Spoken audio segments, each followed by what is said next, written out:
This world is full of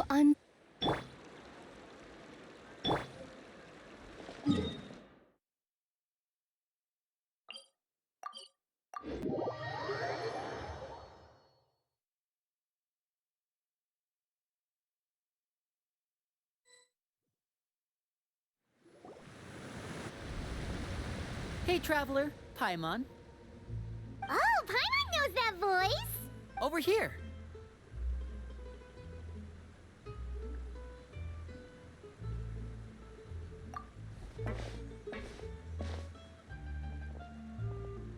To borrow one of the more popular turns of phrase at the moment, this appears to be quite the fated reunion. Running into you two out of the blue like this has really made my day. I certainly wasn't expecting it. You can say that again. What brings you to Poisson? Wait, Paimon's got it! You must be here for one of your magic shows, right? Actually, we've run into a bit of trouble on the home front, so Father arranged for us to stay in Poisson for the time being. Oh, are Lynette and Fremine here too? Yep, along with most of the other members of the House of the Hearth. You may have noticed Poisson seems a bit more crowded than usual. So you're saying nearly the entire organization has moved to Poisson? Sounds like you've run into way more than just a bit of trouble. What's really going on? Well... Since the two of you are so curious, perhaps I can fill in the gaps. You scared Paimon half to death! Father, you're here. You know... on second thought, maybe we don't need to know? It's all probably super confidential House of the Heart stuff, right? We totally weren't trying to pry or anything. No need to be nervous. I could sense your genuine concern from your conversation just now. Of course, I can also understand your confusion. Sending so many Fatui here to Poisson, it's only natural that some might suspect an ulterior motive to be involved. I understand. I'm well aware you've had your fair share of confrontations with the Fatui in the past, and I can't exactly guarantee that we'll remain on good terms in the future. As for right now, however, I would say we have little reason to be at odds, wouldn't you agree? The House of the Hearth could stand to be more open with those who have worked so closely with us in the past. As for the issue at hand, well, it hardly relates to any ulterior motive. To be frank, it all stems from a certain rumor circulating around the House of the Hearth. It's an internal matter. What sort of rumor? A rumor that a certain phantom child is hiding away in the House of the Hearth. A phantom child? Ooh, just hearing the name is giving Paimon the creeps. A spirit that should have long ceased to exist is lurking in the shadows of the House of the Hearth. So I decided to bring the children to Poisson before continuing to investigate the situation. I expect I should be able to track down the spirit fairly quickly. After that, it's just a matter of resolving the situation, if you will. It shouldn't be much trouble at all. If you're curious, or if you still have some concerns, it might be advisable to stick around for a few days. I'm sure the children would be exceedingly pleased to welcome some visitors. Lenny, I'll leave you to entertain our guests. I have some matters to attend to. Of course, Father.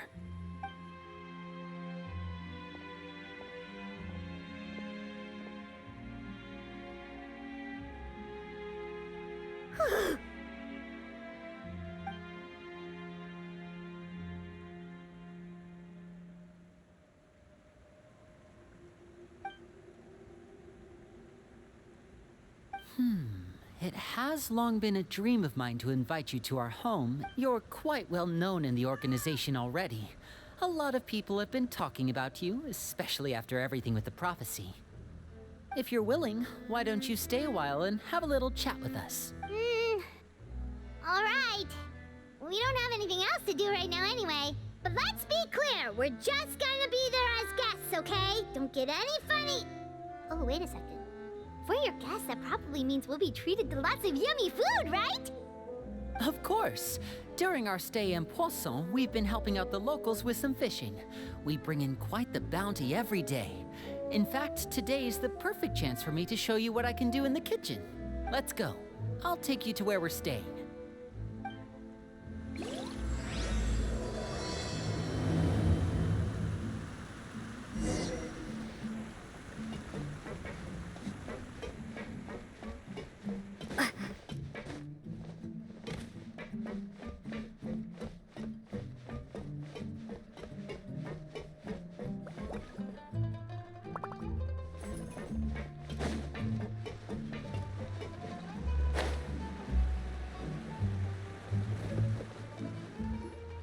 We rented this house from one of the locals to use as a temporary base.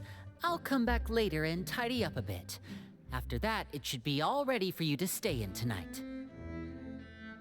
Awesome, thanks!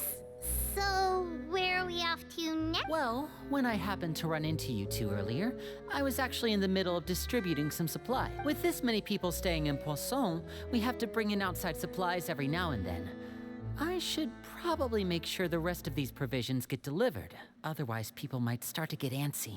Okay, we'll come with. There are all sorts of rumors about your organization floating around out there. Paimon's not sure if she could even take a wild guess as to what's true and what's not. But now that we finally have the chance to see a day in the life of the house, we can take a good look at how you operate. Well, you're more than welcome to come along. Just follow me.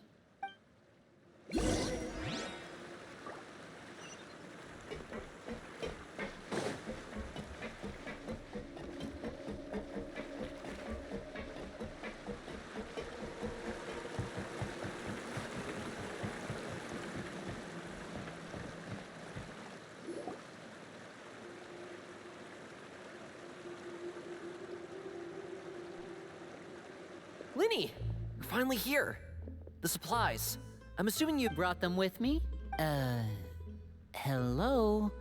Something caught your... It's the Traveler and Paimon! No way! Come here, everyone! Hurry! The Traveler and Paimon are here!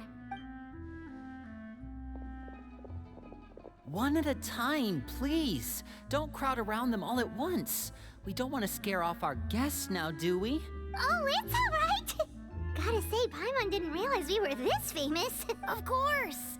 Father and Linny have told us. Father told us about how you helped Linny. According to her, you're a trustworthy friend. And as far as she's concerned, that's pretty much the highest compliment we've ever heard her give. As you can imagine, everyone's been very curious about you. I heard the Traveler is so strong that she can move a mountain with her bare hands. I heard Paimon eats so much that she can clean out the entire pantry at Hotel Tabor in just 3 days. Wait a second! That's the rumor you heard about Paimon? Oh, not cool at all!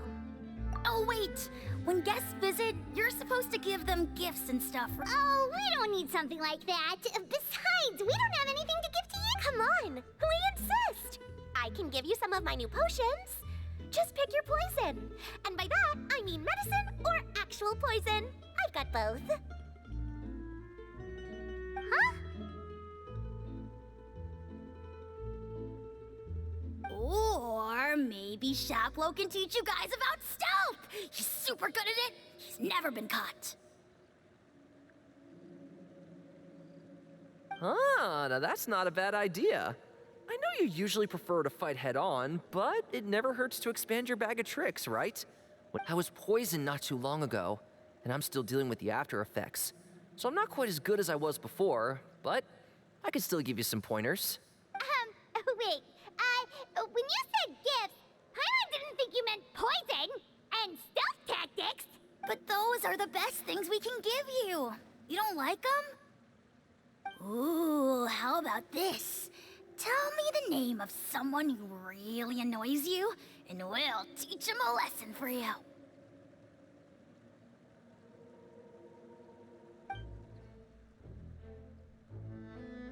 All right, Folt, Selwar. I think that's enough suggestions for now. When it comes to being a good host, it's the thought that counts. You don't need a physical gift to make our guests happy.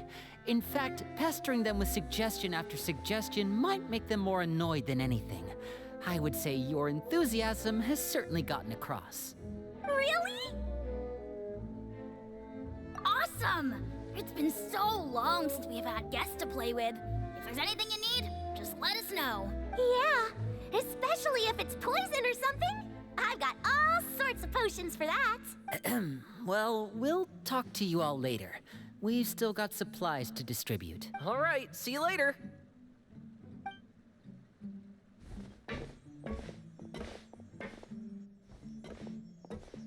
Bye.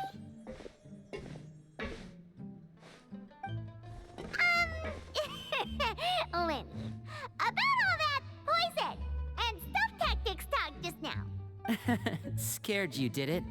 That kind of talk comes with being part of the House of the Hearth.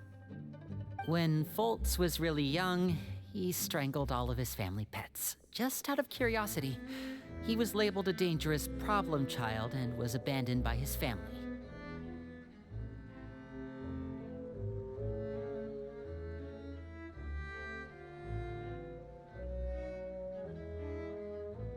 Elwar has an unnatural obsession with potions.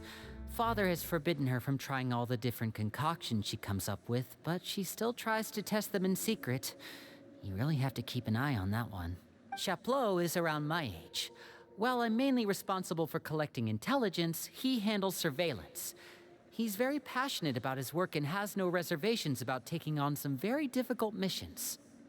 I know you two probably aren't used to that kind of talk, but I can promise you they only had the best of intentions. Things like stealth tactics and developing different poisons, they really mean a lot to them. They were just trying to share the best of what they could offer, that's all.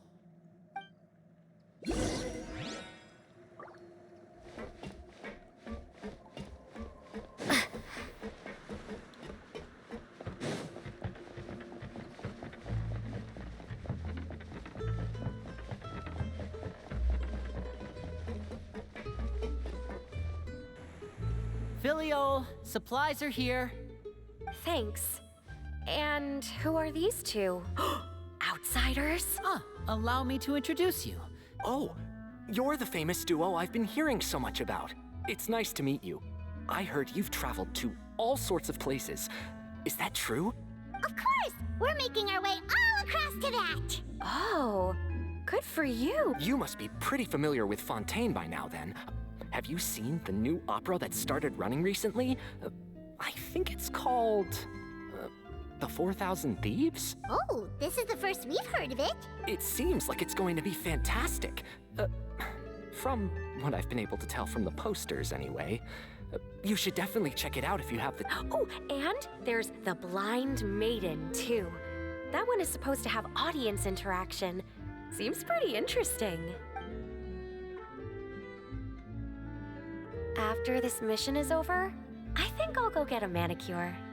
Oh, maybe I should dye my hair. Wonder how much it'll cost. Is it just Paimon, or do these two seem much easier to get along with than the others? Looks like the House of the Hearth has some normal members after all. I heard that. Oh! Oops. I'm guessing you're referring to Foltz and the others. I bet those crazies are practically foaming at the mouth right now. I'm sure they just can't wait to get back to Snezhnaya to carry out the plan. That's enough, Filial. Don't talk about family members behind their back, right? Whatever. Let's go. Guess this is goodbye then. If you ever have some time, we should go see the opera together.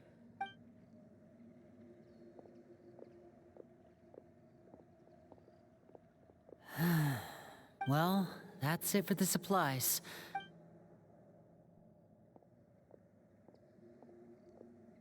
Well, they didn't seem too happy with each other. Seems like there could be something more going on here.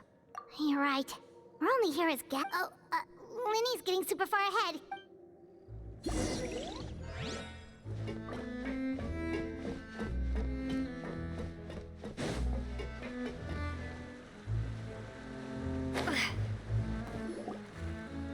So, what do you think of the members you've met so far? Well, Father is always encouraging us to be strong-willed and independent. So if there's one thing we've got, it's, well, I should probably get cooking. Of course! Then let's head out and... Fremine? What are you doing here? Well, Lemonade, nice to see you again! you too. We were just going to make some food. Why don't you come along? I could use some help in the kitchen, and I seem to remember you mentioning you wanted to make seafood soup for the traveler in Paimon. Seafood soup? Were you looking for something just now, Fremine? It's nothing. I just wanted to see if there were any extra supplies. Yeah, we've got some left over. What do you need? Some food and water, and some clean cloth, if possible. No problem. Give me a second here. Food, water, wait a minute. What do you need all of those for? You're not on any missions as far as I'm aware, and you were just going to come eat with us. So what's this all about? I thought I'd grab an extra portion because I get hungry at night. Could be... Fremine, you remember what I told you? You're not like me. Your lying skills still need some work. Tell me what's going on. Is it really bad enough that you have to keep it from your own brother?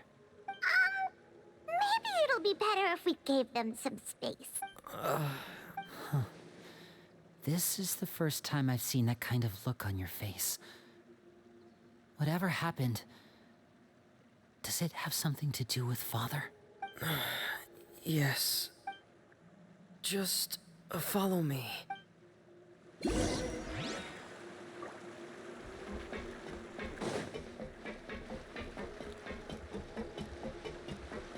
I need to find something to do with myself.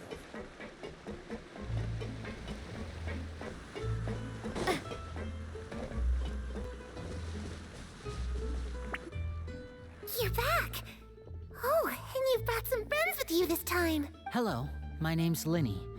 I grew up in the House of the Hearth. And you are? Hi, Linny. I'm also a child of the House of the Hearth, just like you. You can call me Clairvy. Clairvy? It's nice to meet you. Does that name ring any bells, Linny? No, not at all.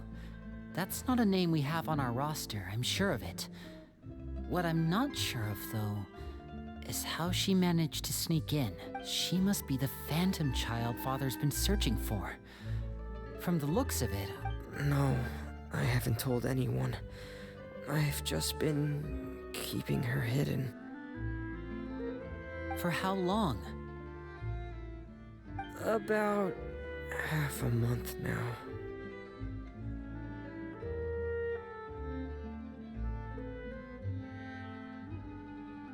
So ever since we got to Poisson, then, do you have any idea what you're doing? I know what I'm doing. Really? Because from where I'm standing, it looks like you're hiding the very person Father has been trying to find. If Father finds out about this, everyone involved is going to be punished. You know the rules of the house, Fremine. I know you do. Father doesn't tolerate any form of betrayal. So why are you doing this? I've thought it through. And I just can't hand her over like that. Linny, don't you remember last year? Chaplot nearly died after getting poisoned during that one mission. He wasn't able to get back before the poison started taking effect, and not a single person was there to help him. That night, while I was sleeping, I heard a voice telling me to go save him. I opened my eyes, but I couldn't find the source of the voice. I thought maybe I was just hearing things, but I went to look for him anyway. Luckily, I got there with enough time to save his life. That feeling of being haunted, of hearing voices, it's happened many times in the House of the Hearth. I'm sure you've noticed. So what you're saying is, that was her? Unless there are other spirits roaming around the House of the Hearth. If Clairvy were our enemy, it wouldn't matter whether she was a spirit or an actual child. I would have acted without a second thought, because that's what Father ordered us to do. But she's been living with us, helping us from the shadows all this time. I couldn't just hand her over to be dealt with. Not when they're... So what's your plan then? You can't keep her here forever. Someone is bound to find out eventually. I haven't thought that far yet.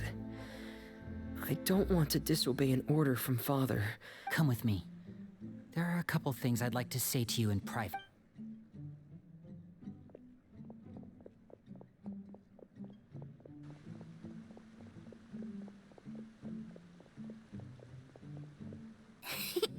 Those two sure care a lot about each other. Well, they got a funny way of showing it. From where Paimon was floating, it sure seemed like they were about to bite each other's heads off. No way! They have a really deep bond. I could tell right away, because I also have a friend like that. I just don't know how long that kind of bond can last. The darkness in the house runs deeper than you can imagine. No one can get out alive. I'm sorry, Lenny. I really didn't mean to drag anyone else into this. Oh, really? You didn't mean to? 'Cause I, for one, wish you did. Huh? You know, when we were younger, you didn't call me Linny.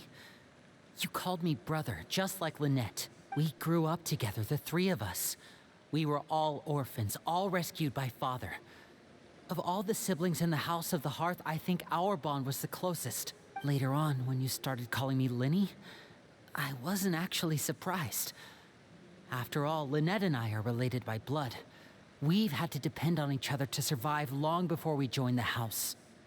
Lenny, The darkest and most difficult moments of my life happened before you and I had ever met. I'm sure that's true for you as well. Even so, Fremine, we've stood by each other for all these years now, and to me, that means more than blood. You and Lynette are the most important people in my life. No one can replace you. So I won't let you face anything alone. Not if I can help it.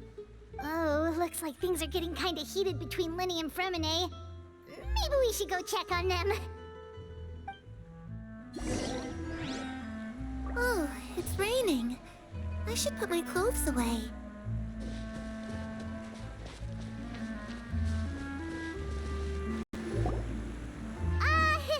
Hey, you two! Hope we aren't interrupt. Oh, wait a minute, Fremine. You're not crying, are you?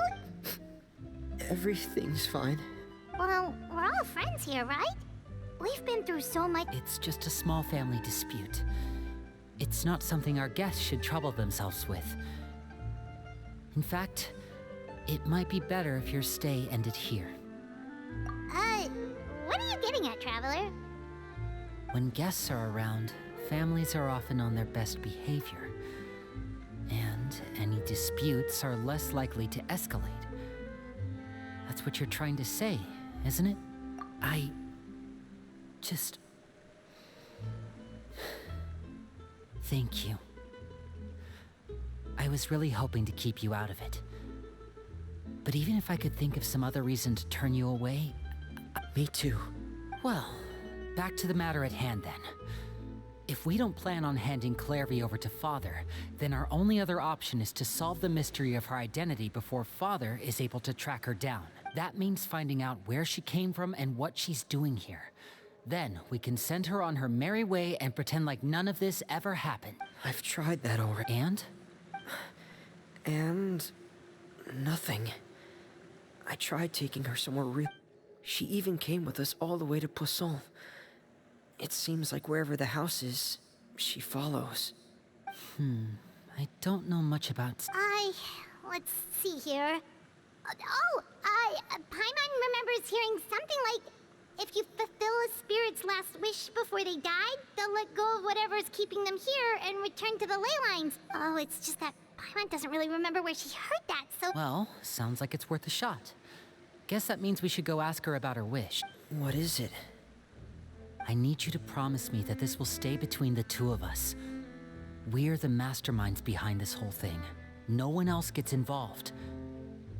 Can you do that for me? Of course. I promise. All right. Then let's seal the promise just like when we were kids. Fist bump on 3. Ready?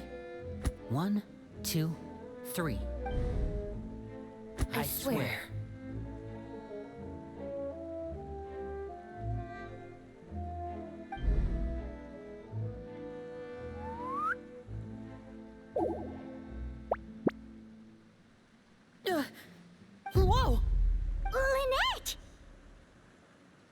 But what a surprise! What brings you here, dear sister? And, when exactly did you get here?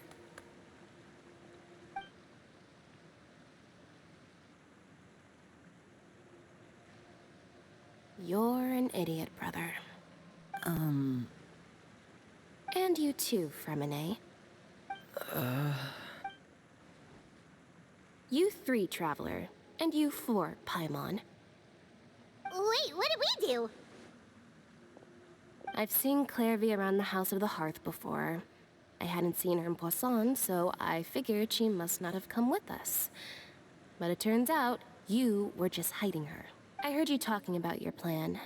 Rather than steering clear of the situation, I'd rather fully join in.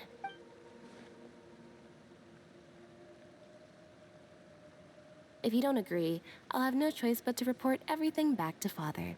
Simple as that. You're not giving us much wiggle room here, Lynette. Well, I guess we're all in this together then. After we talk to Clairvy, we'll figure out our next move. There's no time to lose. Let's go.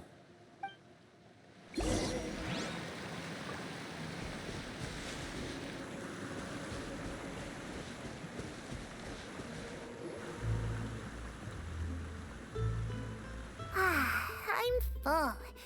Thank you for bringing me this food, you guys.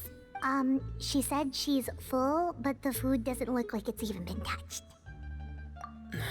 That's right. Based on what I've been able to observe, it doesn't seem like Clairvy can interact with the physical world at all. Still, when she's presented with food, she'll always linger around it for a good little while. Maybe, in her mind, she really is eating those things. Does she know that she has already passed away? I've tried to ask her, but she didn't answer.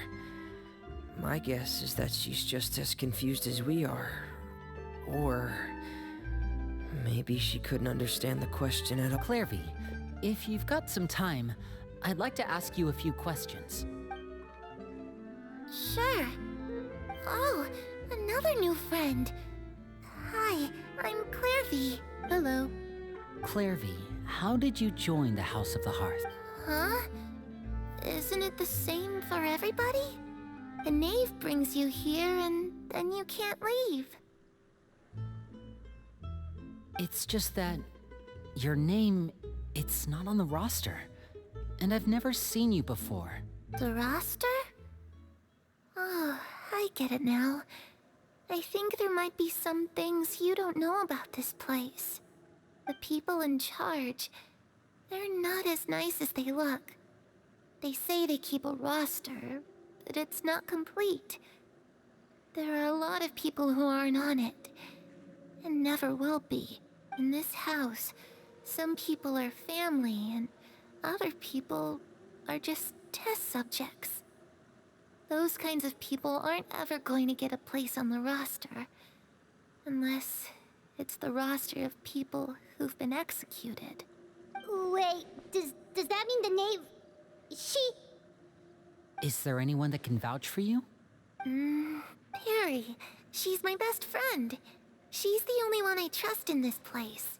Have either of you heard of that name before? No. Me neither.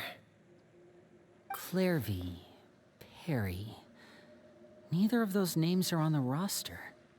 But it seems like she's telling the truth. Either that, or this kid's already got a bag of tricks bigger than mine. Maybe we should try a different approach. A wish? It can be anything you want. Just imagine. It's your birthday, you're blowing out the candles, and your wish is...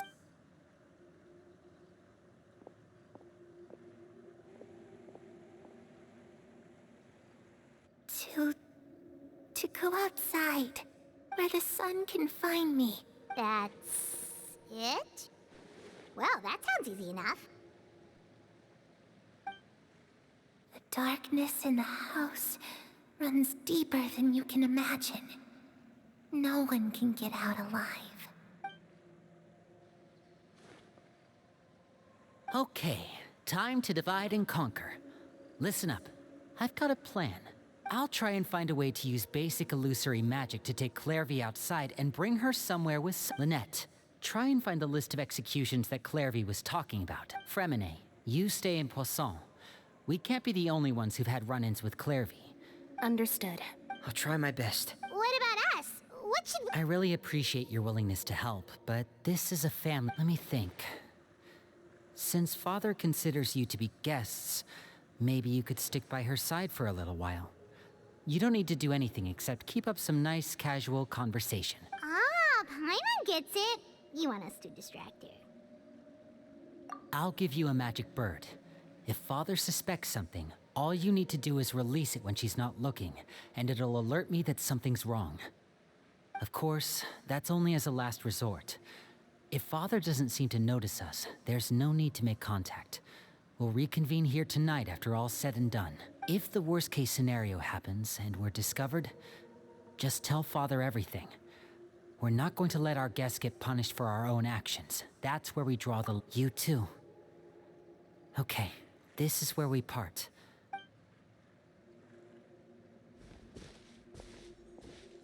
I really hope this goes well.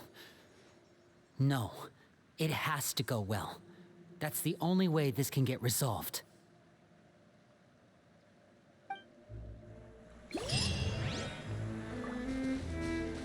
Clairvy, I'd like to take you somewhere.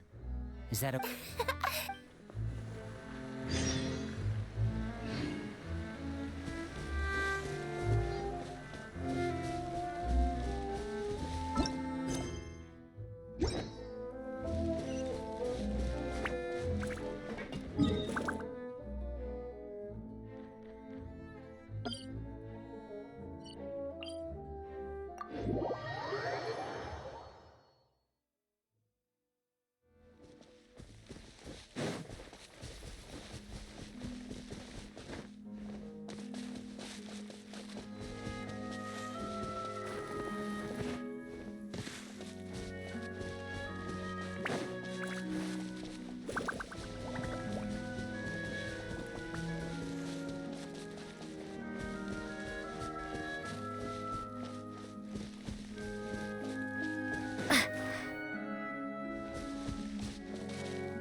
It's the knave and child. Hey, aren't you supposed to be in Snezhnaya recuperating? What are you still doing in Fontaine? Oh, it's you two. I didn't expect to run into you here. I was unconscious for quite a while after the fight in the Primordial Sea. After I woke up, I realized I was being I couldn't have that now, could I? Not when I've still got unfinished business here in Fontaine. What sort of unfinished business are... It has to do with Skirk, my master. I really wanted to meet up with her, but by the time I got back, she had already left. I still have so many questions for her. Without any other leads, all I could do was ask the knave to help me track her down. She must have left behind some traces from her time in Fontaine. Oh, okay, so have you found any clues? Unfortunately, no. While the House of the Hearth is adept at collecting all manner of intelligence, certain existences can still manage to escape our purview. Basically, unless Master feels there's a need to meet with me, she's not going to be found. But that problem has an easy fix. I just need to become stronger, and then... Paimon thinks you should focus on getting better first. The worst of it is over. It's all thanks to that one kid from the House of the Hearth. Elwar, I think her name was. She gave me a bunch of random potions to drink. They didn't go down easy, let me tell you. Pain and chills all over. But they really did help speed up my recovery. And that's good, because it looks like I really do have to head back this time. The old man's been putting the pressure on me. He sent someone to tell me I'm needed for some sort of project. Project Stuja?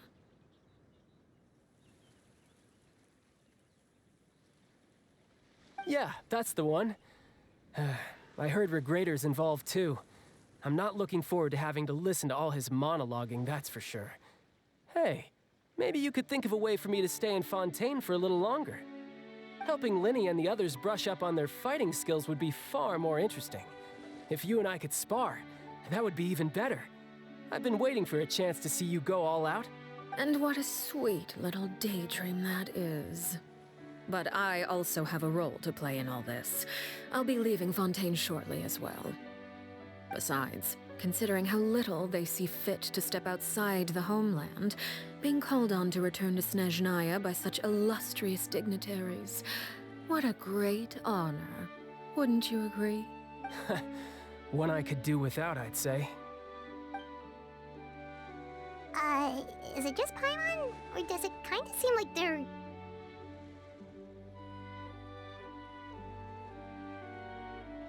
So, dear guests of the House of the Hearth, to what do I owe the visit? Well, we just... right. We're super close to Linny and the others, but we still don't know much about you. Is that so? Introductions have already been made, have they not? Oh, well, you see, there's only so much you can learn about someone from a short introduction. At least tell us something a little extra, like, why do you call yourself father?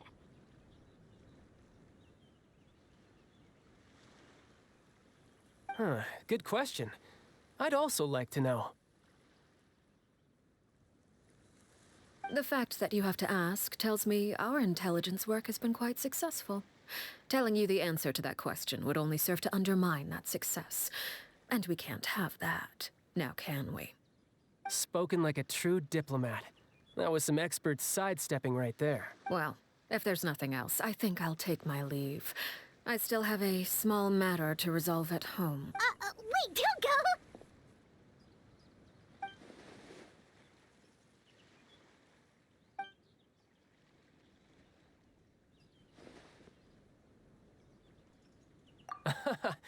I'd also like to hear the answer to this.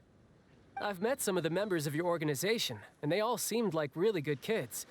They actually reminded me of Tonya and Tusser, which, by the way, if you ever betray them, I'm just letting you know, I won't let you off easy. And why would I betray them? Well, you've already betrayed the House of the Hearth once, haven't you? At least, that's what I heard.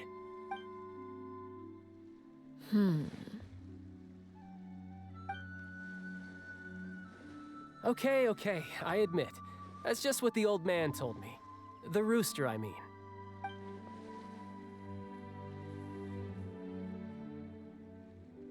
Oh, wait.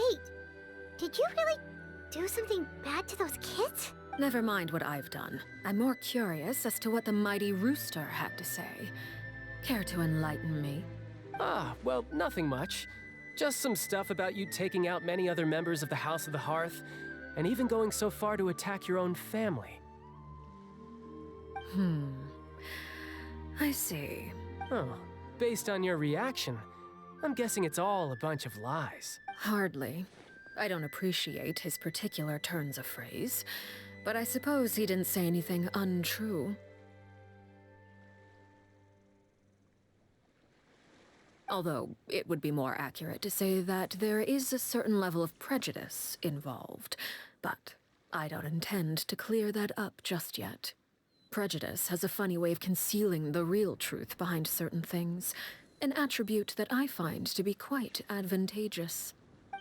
Call yourself a Fontainian, for example, and people will assume all sorts of things, when the real truth is that this is simply the land where I was raised. Huh? You're not actually from Fontaine? But then why did you try to help out with the prophecy and everything? I was trying to protect the children born in Fontaine. Claiming that I myself was a Fontainian simply made it easier to operate. People would hardly suspect a fellow Fontainian of having any ulterior motives. Who wouldn't want to save their homeland after all? The primordial sea wouldn't have any effect on me, but it would have caused great harm to the House of the Hearth. Well, you wanted extra information, didn't you? There you go. I hope that satisfied your curiosity.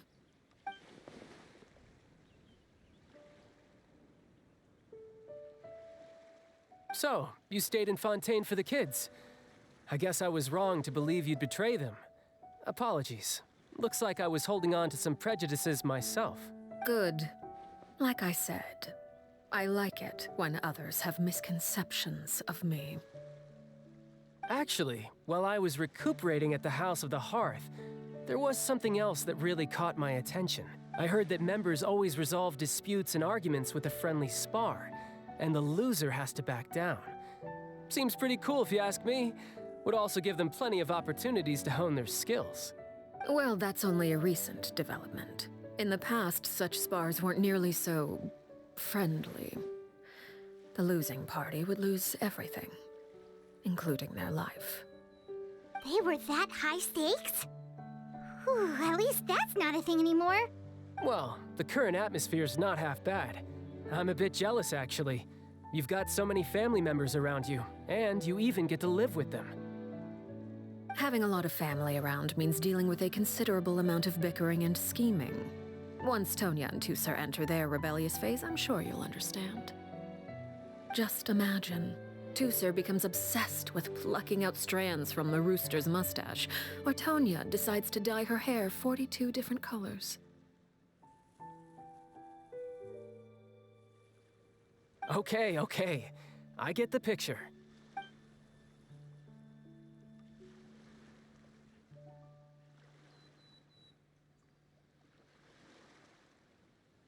Well, would you look at the time? I should probably get going. Traveler, Paimon, I'm not sure where our paths will cross next, but the next time we run into each other, we should definitely try and find some time to spar.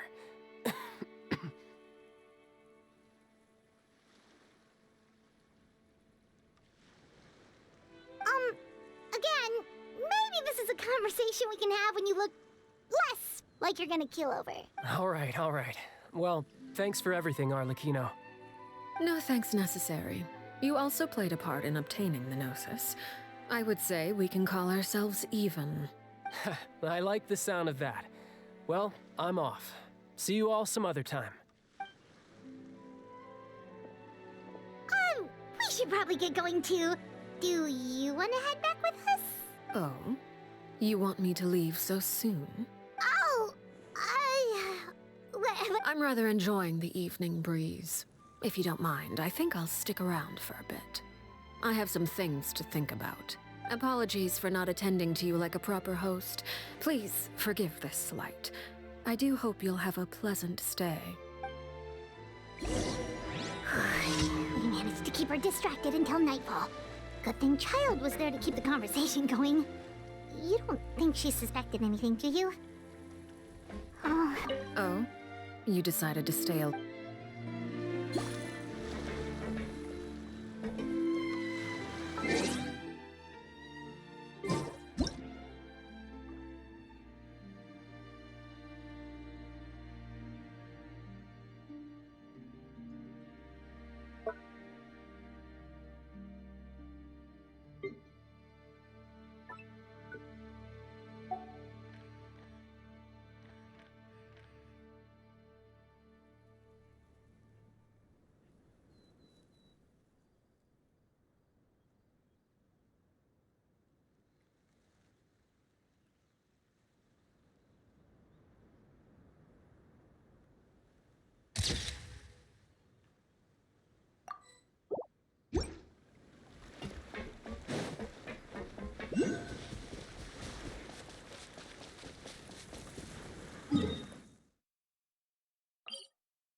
Well, long story short, we ran into a small issue.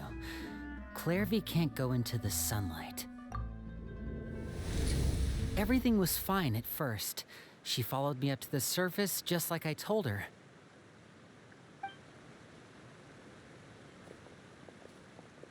But as I led her out of the shadows and into the sunlight, she vanished. I turned around, and there she was, standing at the edge of the shadows, silently watching me. Huh. Maybe she's afraid of sunlight, or... Nope. Well, we could always try pushing her into it. Oh, true. I've pretty much tried it all already. Nothing worked. Eventually, the sun went down, so all I could do was bring her back here. How did it go with you, Lynette? Good. I've got the list. It's right here. Really? Well, what are we waiting for? Let's take a...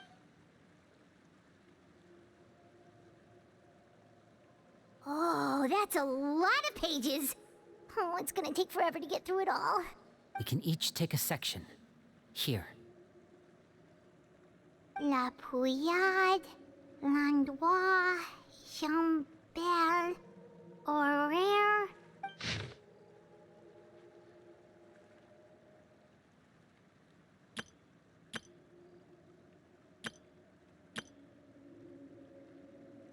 Oh, yikes. That Horaire guy has a huge scar on his face. He's... I've met him before. The scar is from an injury he received during a mission. I still remember him joking with me about it. He said any future lover would take one look at him and then lose all interest. Did he say anything else? Well, I asked if there was someone he was interested in. He said no, and that's where our conversation ended. It was only later that I learned he really did have someone he liked. He risked everything to escape so he could be with her, but it didn't work. One day, Father asked to see him, and, well, I never saw him again after that. Wait, so that means the knave, It may seem cruel, but it's just one of the rules of the house. Betrayal is not to be taken lightly. We know too many secrets to come and go as we please. So, if you do try to leave, you pay with your life. Her name's not here, huh? Well, that's not too surprising. It doesn't seem like this list is complete. Let's shift our attention then. Fremine, were you able to find anything out? Fremine. Sorry. I was thinking about something. I managed to talk to quite a few people. Strange. Yeah, I mean, I know there have been arguments in the past. Times when people haven't gotten along. Chaplot and Filiol are a good example of that. Oh, those are two of the people that we met while delivering supplies. Paimon can see how they... That's to be expected, actually. Father brought us all here, shared her knowledge with us, taught us how to fight. That's one thing we all share. But that's also where the similarities end. Not all of us feel the same desire to stay here. As members of the House of the Hearth, we're also considered part of the Fatui. And to a lot of people, that's an identity they never asked for. Certain members get older and realize they want something else for themselves. But considering the rules of the house, most people would never say that out loud. People like Chaplot and Foltz are loyal to Father and her vision. They're proud to be part of the Fatui. Filiol and Nantoy, on the other hand, well, they aren't quite as enthusiastic. These kinds of conflicts have always been there. It's not like Father is in the dark about any of this. Well, that's true. But it just feels like things have gotten worse lately. Filiol and the others, I can't say for sure. But You think she's been inciting them to... No, not exactly. But I wouldn't be surprised if she said something to them about the darkness in the house and how deep it runs. She's told me about it before. Experiments being run on children. People being used as pawns on the battlefield without so much as the strength to survive. And they just believed all that? Without any evidence? Clairvy's words probably gave them the excuse they were looking for. Whether they actually believe them to be true is secondary.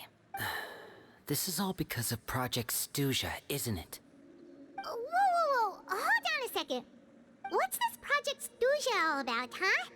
This is the second time it's come up now. Sorry, but I'm not sure of the details either. I only know what Father has told us, which is that it's something the Rooster and Regrator have been working on together. Apparently, it has to do with the Fatui's strategic plan for the future. Because the House of the Hearth was so successful in obtaining the Gnosis, we now have the honor of playing a key role in Project Stuja. Wait, but isn't that a good thing? Key role is just another way of saying dangerous role. To us, the whole thing is an inconvenience. Father thinks so too, but she's in no position to refuse. Their plan isn't exactly unreasonable, and they've been funneling the house a lot of funding.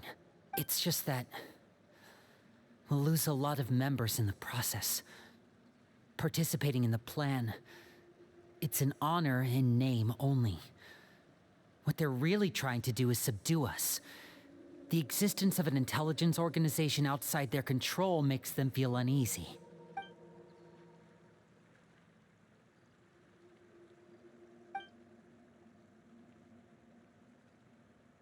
Okay, super complicated top secret Fatui business aside, what does all of this have to do with the conflicts you were talking about earlier? Paimon doesn't get the connection. External pressure has a way of exacerbating internal strife. You can't overlook the power of fear either. People are afraid of dying. And that fear is often the impetus for a lot of stupid decisions. I thought resolving the Clairvy situation would make everything go back to normal, but it looks like things are more complicated than I thought. If we leave Filiol and the others to their own devices, soon... We can only focus on one situation at a time, brother. You're right. Even if we confront Filiol and the others, it won't do any... well, it's getting late. Lynette, you stick with me this time. Fremine, keep a close eye on Filiol and the others. Make sure they don't... Good work today, everyone. Have a good night, and I'll see you tomorrow.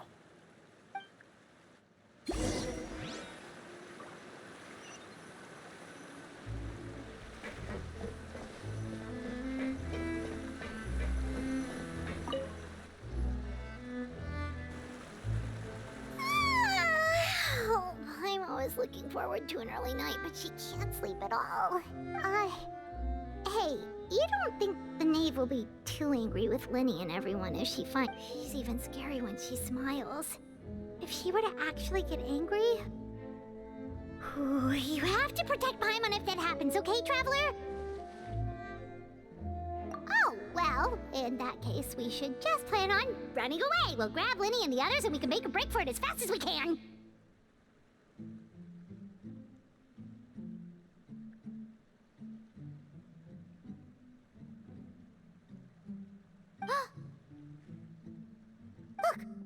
Look over there! Quick, let's catch up with her before anyone sees.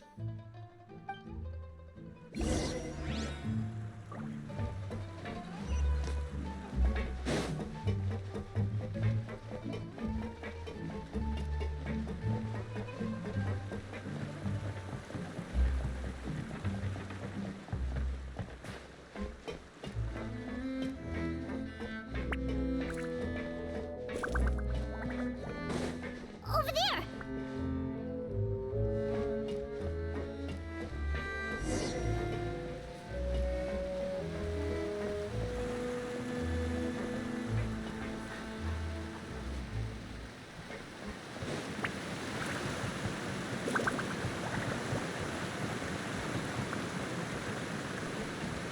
Oh, where is she going?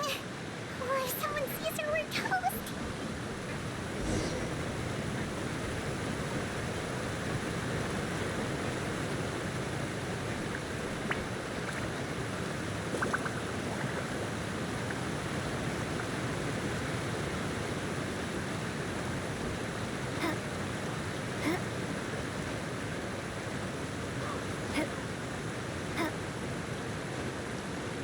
Oh, look! She stopped!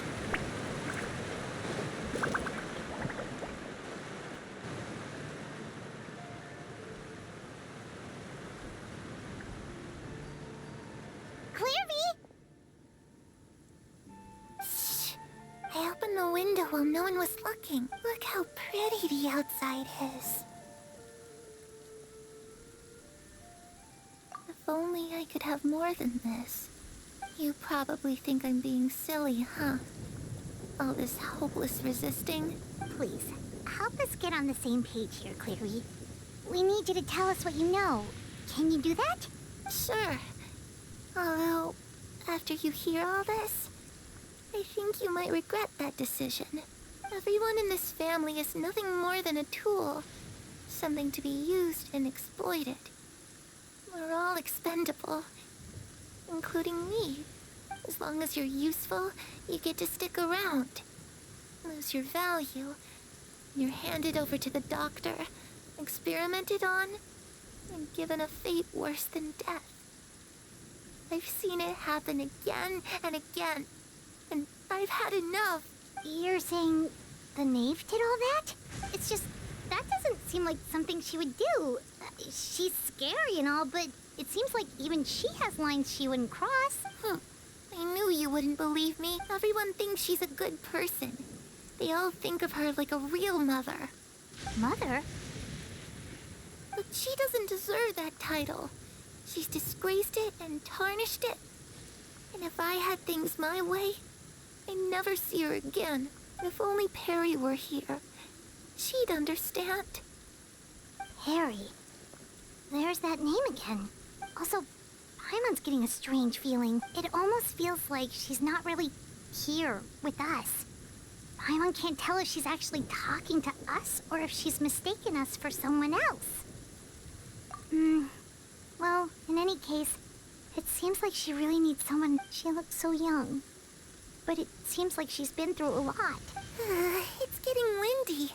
I should close the window. Ooh, look at the moon. Isn't it pretty? Hey, wanna hear a secret?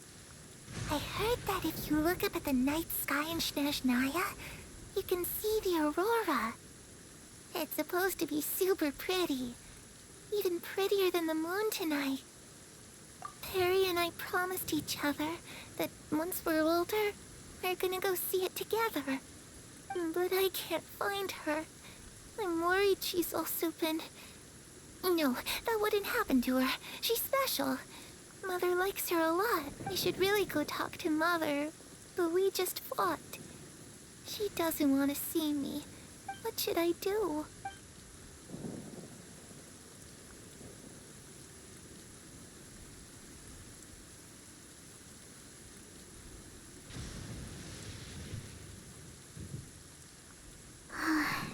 Paimon really doesn't understand. Well, let's head back. We've got...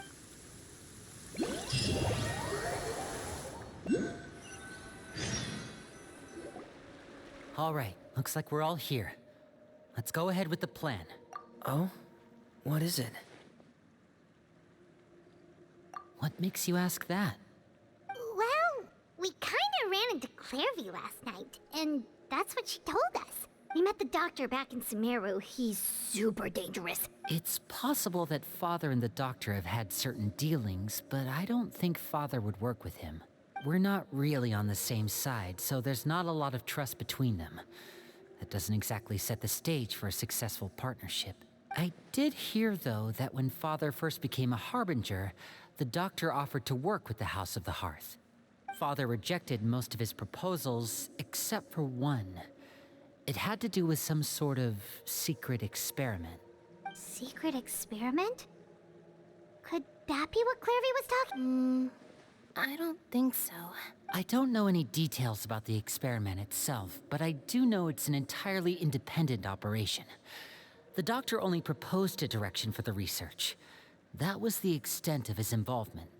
I still don't think that counts as working together. The details of the experiment are confidential, but complete records are kept on all participants. That doesn't seem to be the case with the situation Clairview referred to. I know you don't agree with some of the Fatui's methods, and I'm not asking you to. But... Alright, that's good. Clairview seems to think the Knave and the Doctor worked together to do something horrible. If that turned out to be true, Paimon doesn't know how... It's just that... It doesn't seem like Clairview is lying. The easiest thing to do would be just ask the Knave directly, but... Paimon doesn't think she'd tell us. Father didn't come back last night. She's probably still near the shore. We'll be counting on you. Lynette, you're with me. Fremine, you know what to do. All right. Where are we going today? Let's try somewhere further away this time.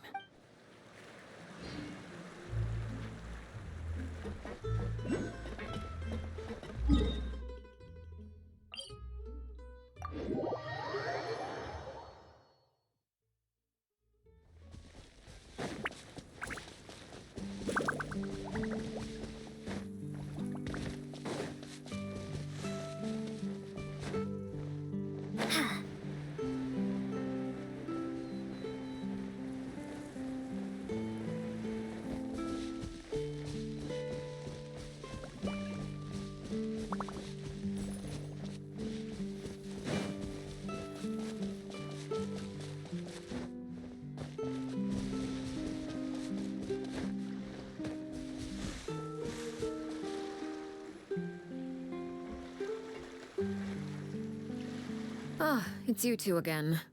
I must say, you look a bit pale. Did you have trouble sleeping last night? A little. Perhaps if you had less on your mind, you'd be able to absolve yourself of such troubles. So what are you planning to do now? Catch up on some sleep?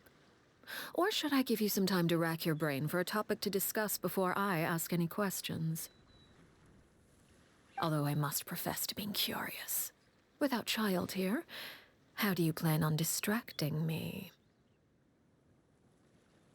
Us? Distract you? A good one. But no, we were just here for a chat. Looks like you could have used some extra time to think. No matter. If you don't have any other plans, why don't you accompany me somewhere? Don't worry. I'll be sure to steer clear of any scheming children. The ocean breeze is sure nice today. Children always think they can hide things from the grown-ups. But nothing gets past me. Least of all a little scheming. I think I'll let them have at it for a little longer. I can be very patient. Well, I'll leave you to think things over. If you're so inclined, meet me outside the Palais Mermonia. Good things come to children who do as they're told. So I do hope you decide to tag along. If only for your friends' sakes. What should we do? She clearly knows about everything we've been doing, and Paimon doesn't think it'd be a stretch to say she was threatening us just now.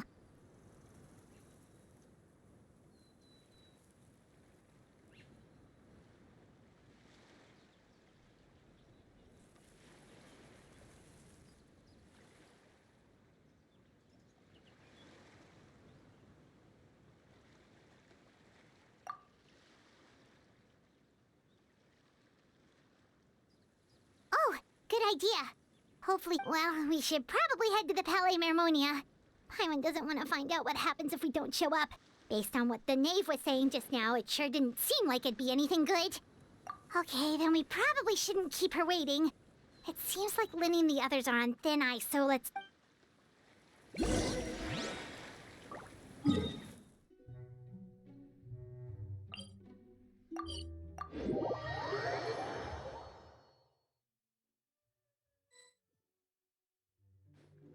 Seeing as we still have some time before my meeting, we might as well enjoy some pleasant conversation while we wait. I'm glad to see you get along with my children. Being surrounded by good companions is necessary for a child's development. You're not planning on doing anything to them, are you? I assume you're referring to Lenny, Lynette, and Fremine. Although, there's that situation with Filial and Nentoy as well. It appears quite a few people have been acting out lately. No matter. I'm not one to discriminate. All those who betray the house meet the same fate. There are no exceptions. Does that mean you're going to kill them? Oh, are you here to beg for their lives? I'm sorry to disappoint, but the rules of the house change for no one. In my organization, everyone is responsible for their own actions. But don't you care about them at all? They really respect you. They even call you father. You must feel something for them. Any organization in which feelings come before principles is one destined for ruin. The House of the Hearth is hardly an exception. You could say our principles are more stringent than most. Perhaps I can offer you this consolation at least. As our guests, you two will not be held accountable along with them.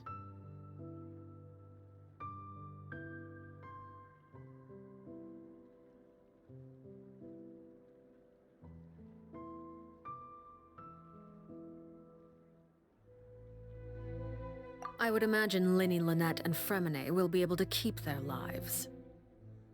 As for Filion and Toy and the others, I'm afraid there's little I can do. They can try to escape, but once you know our secrets, there's no getting out alive.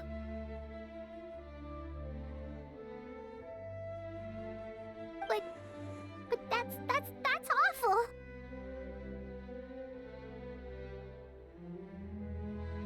Ah, you seem concerned.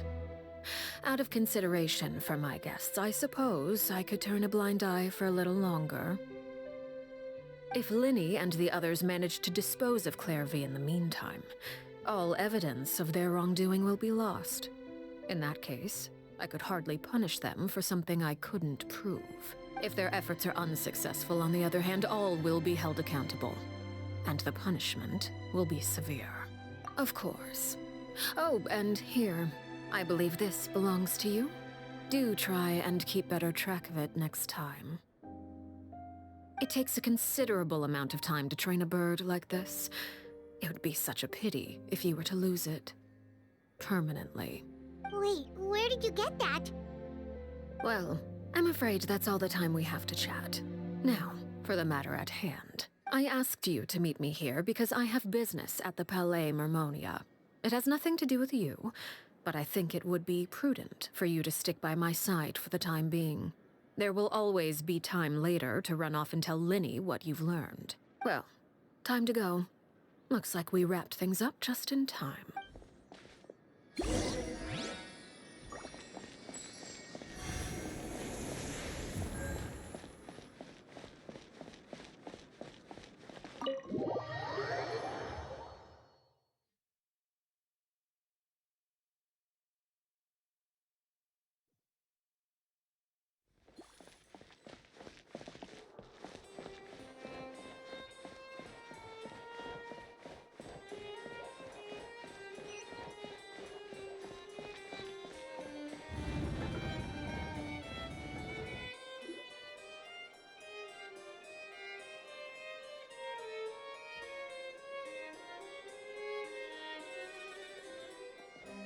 It's been a while, Monsieur Neuvillette. I must say, I wasn't expecting my meeting request to be approved quite so quickly. The Palais Mermonia operates with an efficiency worthy of admiration. It is only right that an esteemed diplomat such as yourself should be afforded the proper level of respect. Although, if I may speak plainly, I must confess that I did not anticipate we would have the occasion to meet again after presenting you with the Gnosis. I see you've brought the Traveler and Paimon with you as well. If I may inquire as to the purpose of your visit. I'll be departing Fontaine shortly. There is, however, an outstanding matter that I would like to see resolved before I go. It requires a rather lengthy explanation, I'm afraid. So I took the liberty of explaining everything in this proposal. Please review it at your leisure, Monsieur Neuvillette.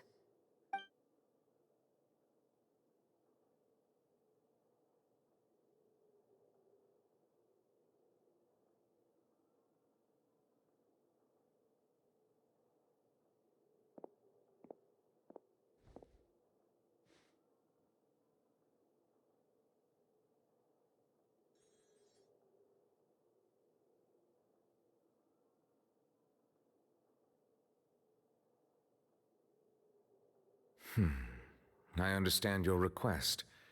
However, at the risk of causing offense, I must admit that I fail to see why you would wish for such a thing.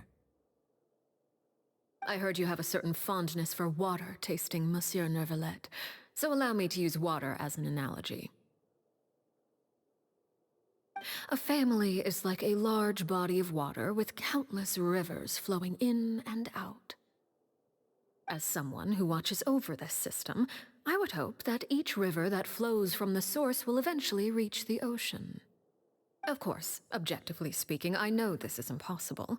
Most of the rivers will dry up along the way, disappearing into the ground and leaving nothing but a barren riverbed behind. Not all rivers are destined to reach the ocean, but I would not see their existence rendered meaningless. I believe the water that flows within them is simply meant for a different destination, like a field in need of irrigation. Or perhaps the glass of a certain water-tasting enthusiast. Did you get any of that, Traveler?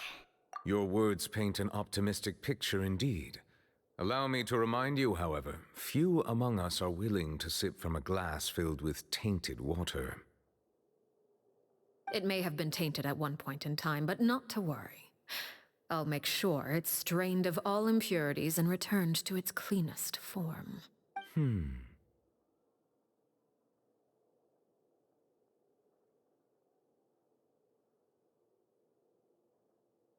I seem to recall there being a transactional aspect to your proposal. Perhaps you could expound on that? If you accept my proposal, Monsieur Neuvillette, I will gradually withdraw my forces from Fontaine. And, unless absolutely necessary, I will no longer carry out any special missions within Fontaine. I presume I can take your words to mean that, in the future, cases similar to the Tartuffe assassination will cease to cross my desk? Tartuffe? Ah, that thief who embezzled funds from all those charities, you mean? My deepest condolences to his family, but without any evidence, I cannot imagine how the House of the Hearth might have been involved in his passing. Of course, if you accept my proposal, Monsieur Neuvillette, I'm sure certain measures could be taken to reduce the frequency of such troubles. You choose your words carefully indeed. In that case, I am inclined to accept your proposal. My thanks for your generosity, Monsieur Neuvillette. Well, with that settled, we should be going now. I took the liberty of bringing along 2 bottles of spring water from Snezhnaya for you to enjoy. I do hope I get the chance to hear your impressions. Perhaps at our next meeting, yes? Indeed. I trust you would not overlook your commitment in the meantime. All right, Traveler Paimon. Time to go.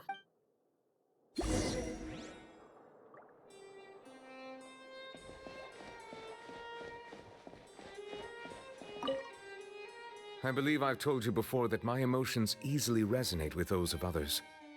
Yet in the few meetings I've had with that Harbinger, I haven't been able to sense any aspect of her emotional state. Her mind is like a still body of water. Who knows what darkness lies in its depths, and the lack of ripples on the surface gives nothing away. It's unclear whether this is her natural state of being, or whether it's an incredible strength of will that gives her the ability to master her emotions. Either scenario, however, suggests she is a very dangerous individual. I do not expect an explanation as to why you two are by her side. Whatever your reasoning, I would only advise you to take caution.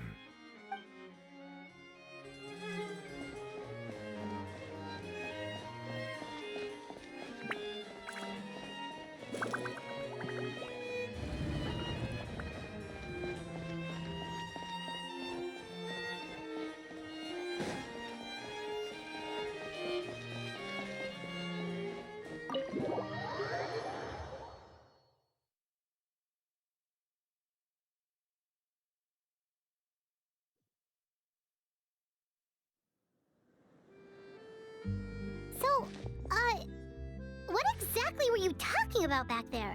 Paimon only heard you mention some rivers, a large body. You really want to know? I would imagine there might be more pressing concerns at the moment. Winnie, Paimon really hopes everything's going okay. Oh, Paimon recognizes that look. You've got your thinking cap on, don't you, Traveler?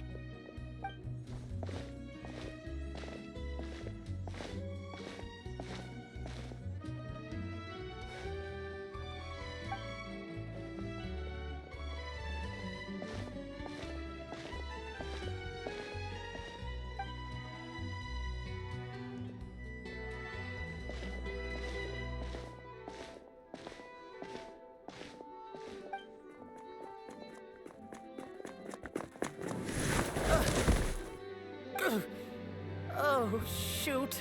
Are you alright? Oh, jeez, I'm so sorry. I was so focused on selling these papers, I wasn't looking where I was going. Well, let me make it up to you at least. Here, take this paper. On the house.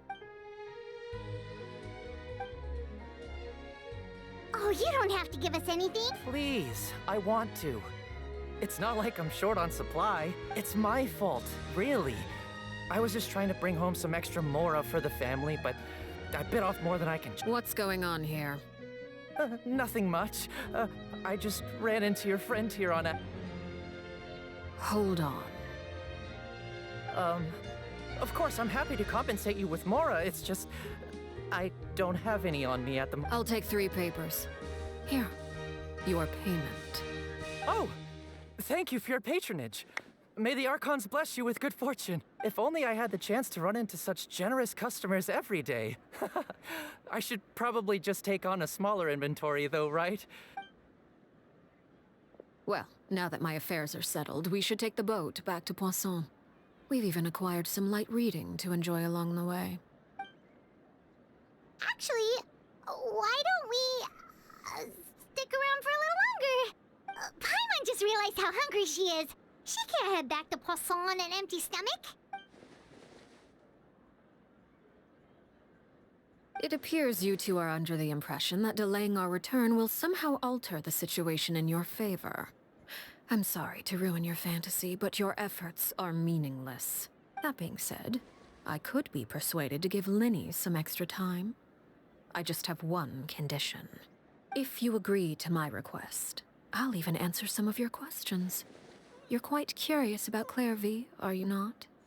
And my relationship to her.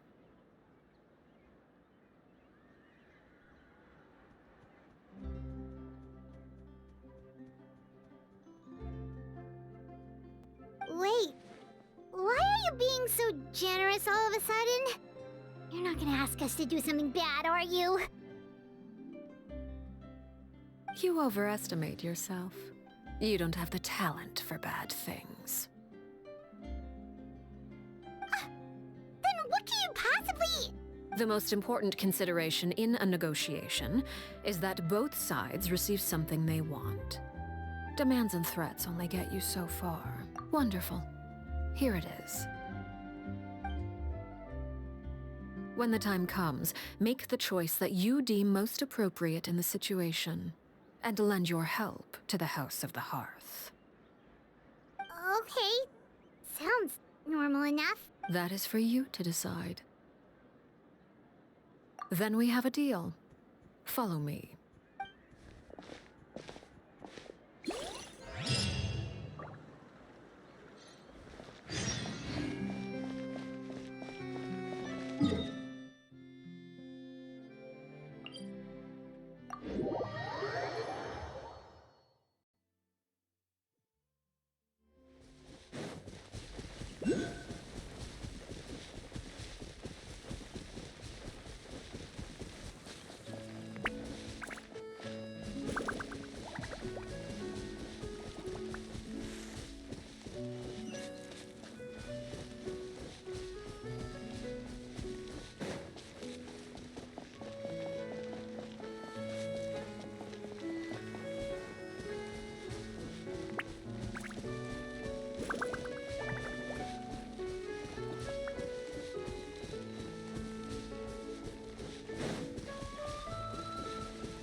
What is this place?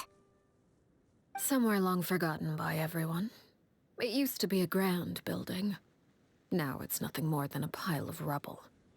No one comes here anymore, nor does anyone care about what once happened here.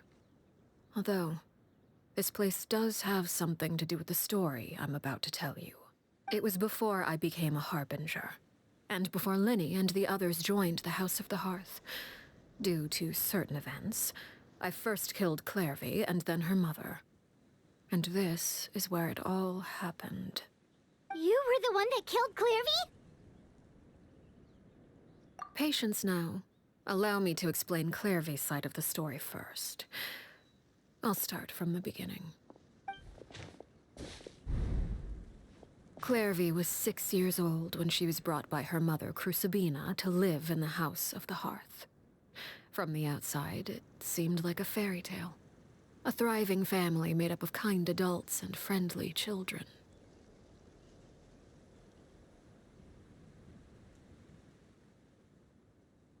Crucibina was the knave at that time, and the House of the Hearth was under her control. She was Clairvy's mother by blood, but she was also the mother to all the children in the house.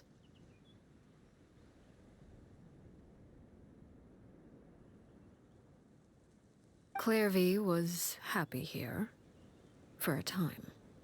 But she quickly realized that being part of this family wasn't a fairy tale at all. It was a kind of purgatory. Purgatory? Exactly. The House of the Hearth takes in war orphans from all over Teyvat. But as for how to raise them, that depends entirely on the person in charge. Crucibina came up with a novel idea.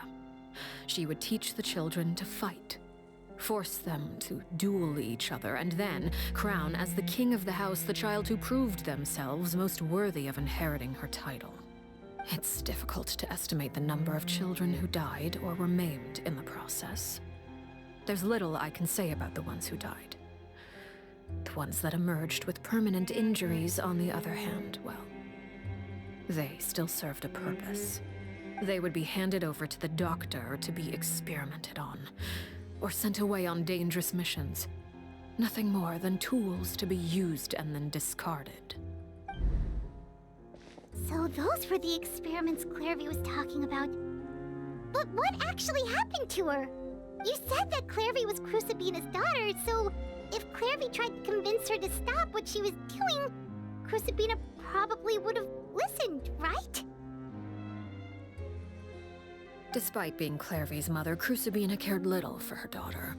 She forced Clairvy to join the House of the Hearth only as a means to demonstrate her own impartiality as a mother, to prove that she treated all her children equally. Clairvy did try to convince her mother to change her ways, but it was to no avail.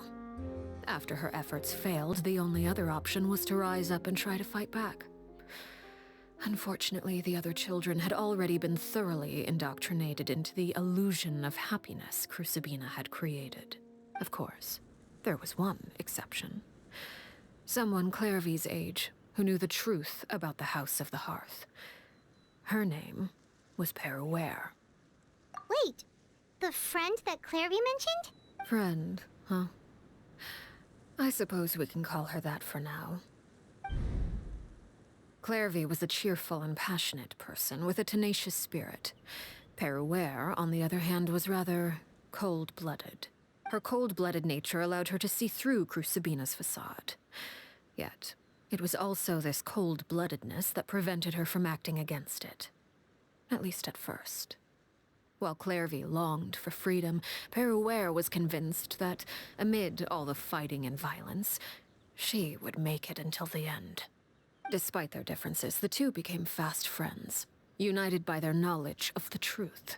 Clairvy told Peruere that she hoped to create a real family, where no one would be killed or sacrificed. There may have been a certain naivete to her ideas, but Clairvy proved her determination many times over.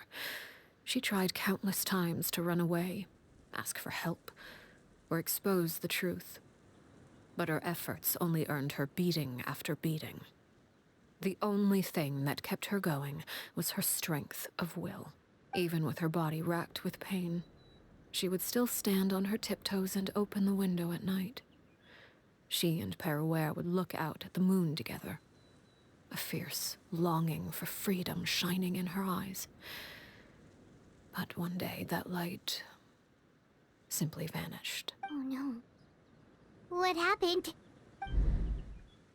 Her hopelessness resulted from a culmination of things. 10 years had passed. 10 years worth of failure after failure. She and Peruere weren't children anymore, but finding any chance to escape still seemed as hopeless as ever. It was during this time that Peruere suggested a new plan. If escaping was out of the question, why not take down the very person sitting on top of this throne of lies? Mother herself.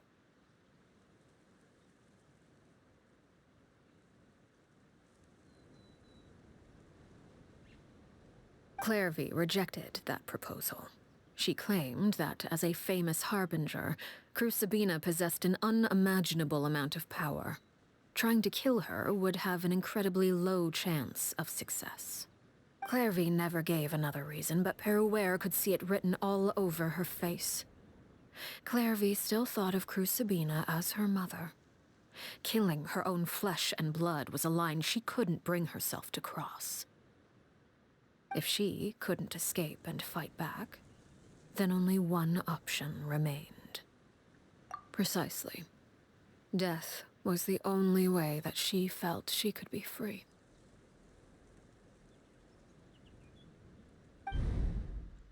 It happened during a duel.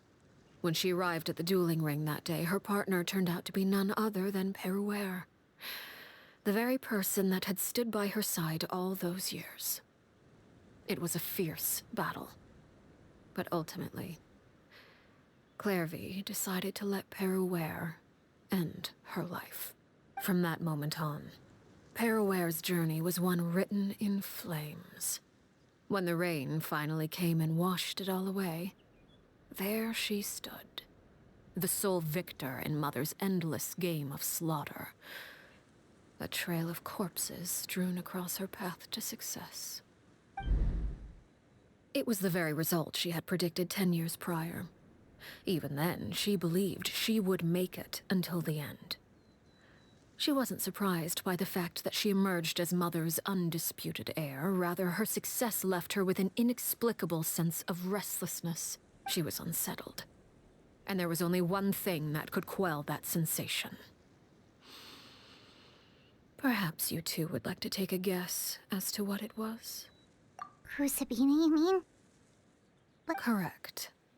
This is the place where Peruere killed her best friend. A mere year later, this is also the place where she fought tooth and nail to kill the mother they shared. The moment she acted, any conception of what was right or wrong ceased to matter. It's one of the principles of the house. Only those who survive get to write the rules. Peruere won the battle, and became a harbinger herself. After which Her Majesty, the Tsaritsa, bestowed upon her a new name. Arlechinno. So the Perry Clairvy was talking about... It was you all along. You're Peruere.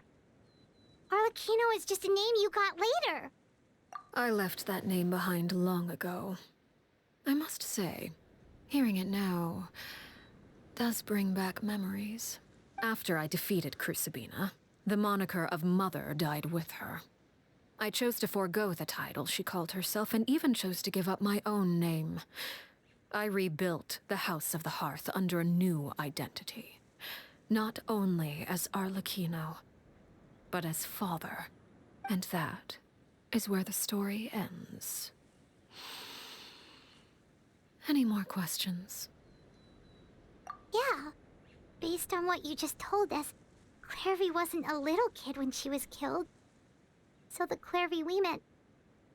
Was she really a spirit at all? I suppose you could call her an illusion born of flame. Her existence is like ashes to a fire. Something left over in the wake of blaze and ruin. You see, a certain power runs through my veins. It's not unlike a curse. My flames leave behind shadows of anything they consume. Of course, the chances of those shadows morphing into a sentient entity are exceedingly slim. Clairvy is a very special case.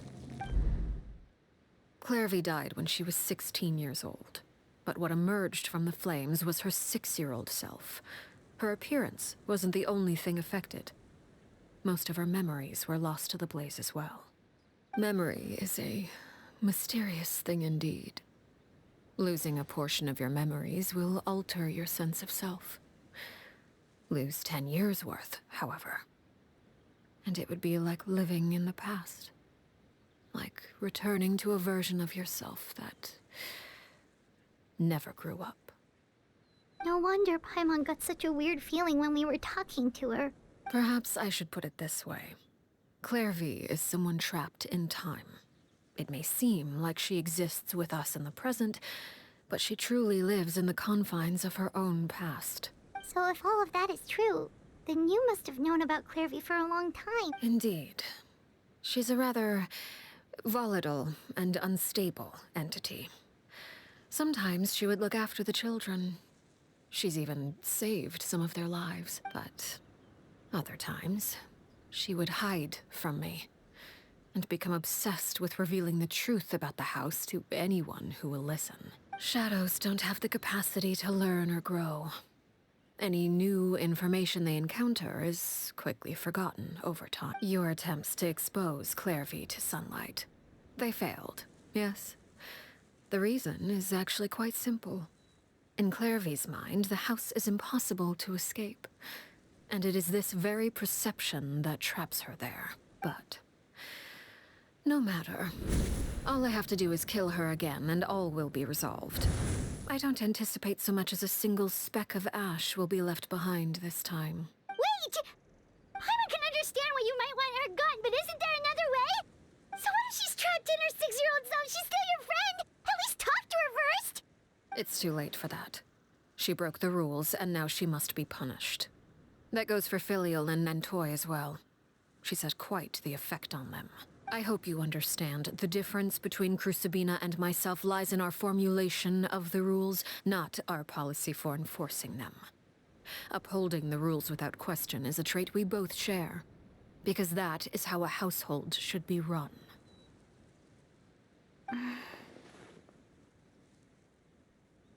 Is this really what you want to do?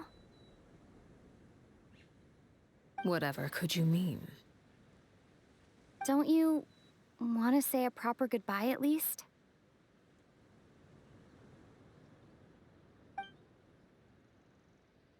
Whether as a killer or as a father, there are two things that must be avoided at all costs: anger and sorrow.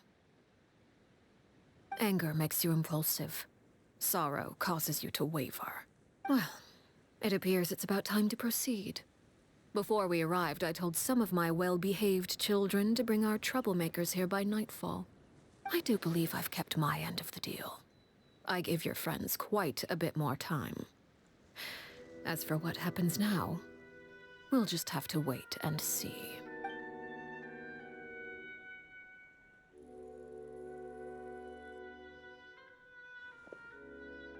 Here they are, Father. Ah, you gonna execute him? Seeing something like that would actually be a first for me. Lenny! I'm sorry. I heard about how you helped buy us more time, but I still failed. I couldn't find a way to fulfill her wish. Huh? Are you... Perry? Indeed, it's been a while, Clairvy. Perry! Shh, stay right there. I'm sorry to postpone our reunion, but first, I believe certain scores need settling.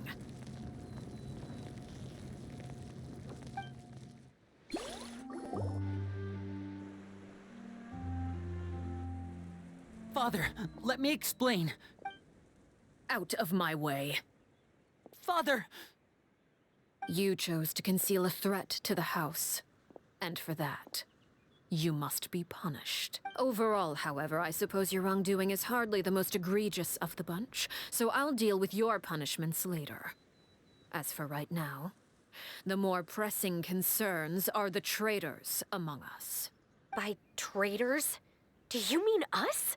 Father, let me explain. We didn't mean to.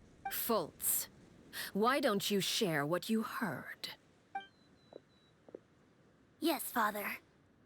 Secret Midnight Meeting number 3. Participants, Filial, Nantoi, Sato, Toddy. Nantoi clearly said, if only Father wasn't the one who took us in. Sato added, I'm sick of this life. I just want to live as a normal person. Filial was the worst of them all. She called us crazies and said a bunch of mean things about Father. I did not! You're lying! Fultz is trying to frame us. It's not like I'm the only one who heard those things. After that, you and Toddy and a bunch of other people started talking about Clairvy. You were using all those things Clairvy brought up as an excuse to question Father. We're birds locked in a cage. The only way out is to destroy it. That's what you said, wasn't it? You little. You just want me gone, don't you? What did I ever do to you, huh? And you, Sheplo, have you forgotten who stood by your sickbed, watched over you, and changed your dressings? Come on, let's hear it then. What's your reason for all this? You're wrong, Filial. We don't want you to die. You're our family. Liar. You wouldn't be doing this if that were the case. So why? Why have you backed us into a corner? We all live in the House of the Hearth. You know the type of work we do, Filial. A single betrayal can cost dozens of us our lives. It's not like it's never happened before. That kind of thing is hard to forget. That's why the House of the Hearth cannot tolerate any form of betrayal. Ever since we came to Poisson, you've had 7 secret meetings. A lot of the things you talked about really crossed the line. You've been spying on us for half a month? Wait a second. Now that I think about it, the move to Poisson was just a way to make it easier to spy on us, wasn't it? Because we were all in one place. You've had this planned all along. Filial, Nantoi, I'm sorry. I owe you both my life. I owe Clairvy too.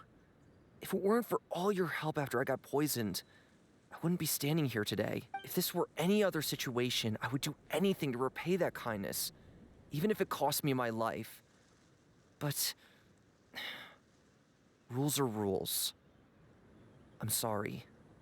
My hands are tied. Why? Why? That's enough, Filial. We made a mistake, and we should own up to it. We broke the rules, plain and simple. And now we have to face the consequences. I'm sorry, Sheplo. Fultz. I'm sorry, Father. We accept our punishment. Chapleau, according to the rules of the House of the Hearth, how should these traitors be punished? All those who betray the house pay with their lives. And so it shall be.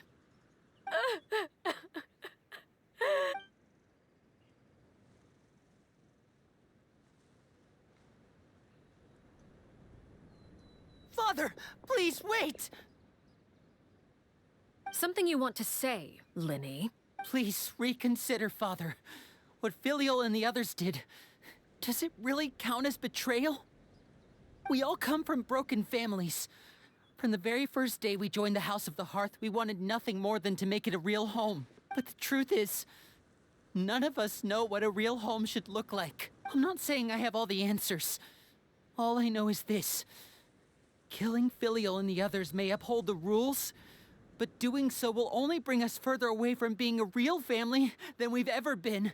So please, Father, please, reconsider. I agree with Linny. Father, please. Linny, you... I also agree with Linny. An order once given cannot be rescinded. However, given the extent of your determination, I suppose we shall have to go about this a different way. Draw your weapons and face me. Our weapons? Father, are you referring to a duel? Precisely. The rules of the house will not be altered. Traitors must be punished. However, resolving disputes with a duel is also one of our rules, one that also applies to me. Demonstrate a sufficient showing of strength, and I shall offer a concession. Wait. Beat Father in a duel? Impossible. Father is way too strong, even for Lenny.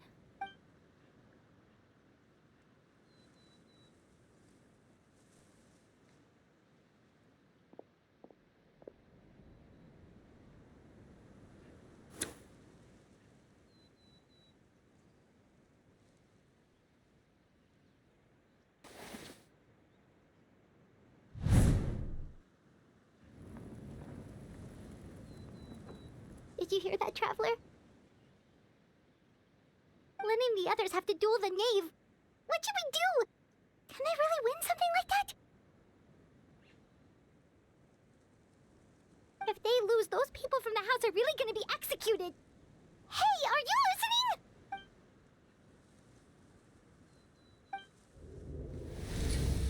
Don't you want to say a proper goodbye at least? Anger makes you impulsive. Sorrow causes you to waver.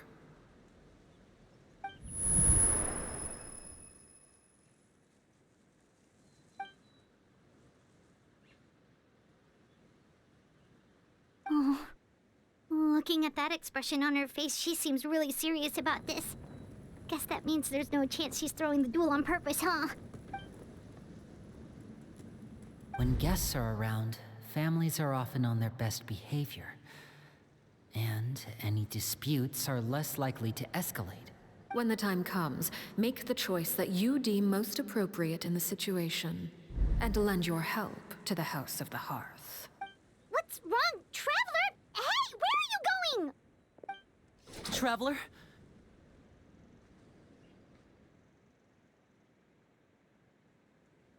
You're asking to join the duel against the knave? I'll allow it. We do have a ready-made dueling ring at our disposal, after all. All I would advise is this. Keep a firm grasp on your weapon, and give it your all. Any less, and you may just lose your life.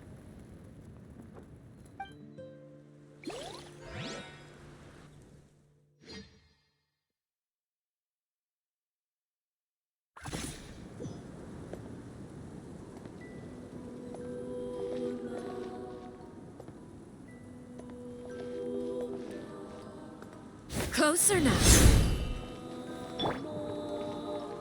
Why the hesitation? Watch out for Father's movements! With these rising flames! Is it my turn now?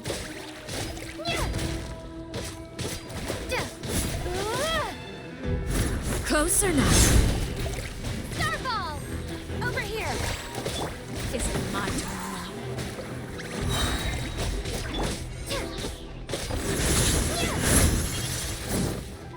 Drop! With these rising flames! Shower me with praise! Time to shine! Is it my turn now? Now that's more like it. Starfall! Is it my turn now?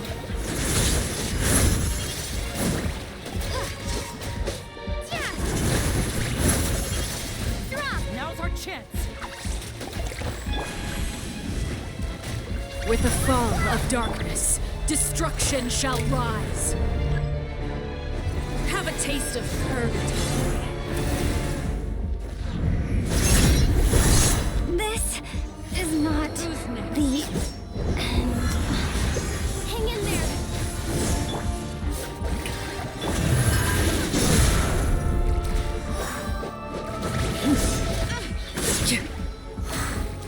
Full as blood.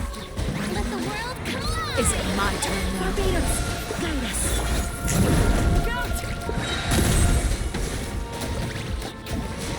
Vengeance will be mine.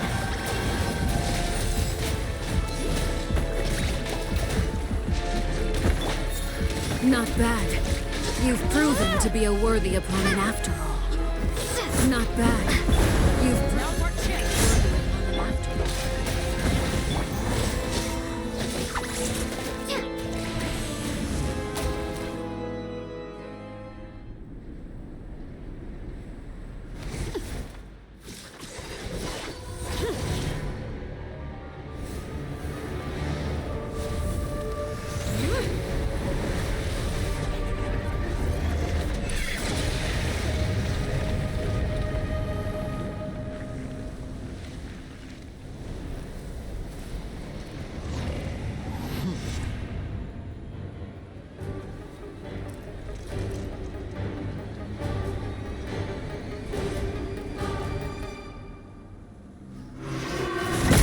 Maybe I wasn't meant for this world.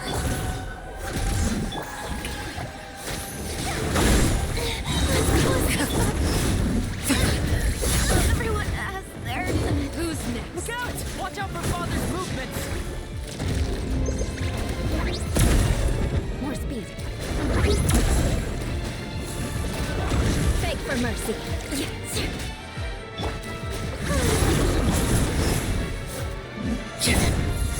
Shut out our chance! Over here! I condemn you. Eye for an eye. I condemn you. Yeah. More speed. The sun and moon. Watch out for Father's movements! Look out! Struggle in vain. May I present?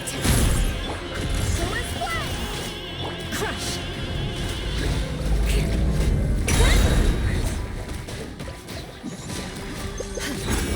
Your chance! Blade manifest.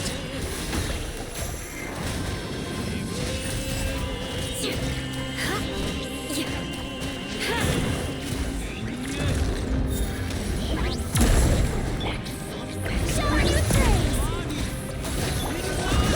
Watch out for Father's movements! Look out!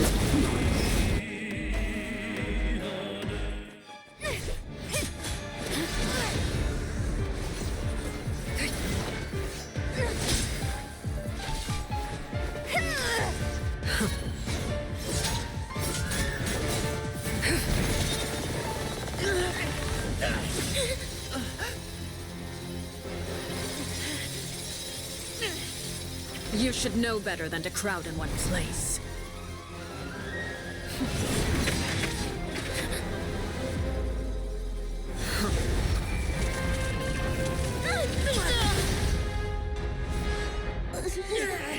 Oh, I know. No! I'm sorry, Father!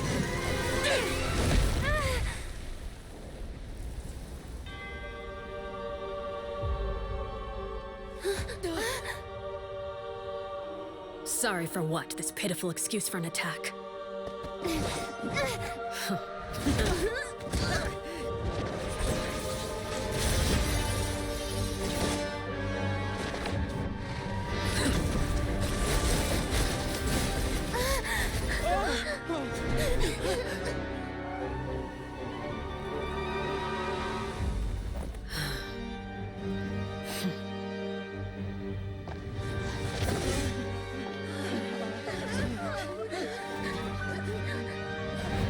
Father, no!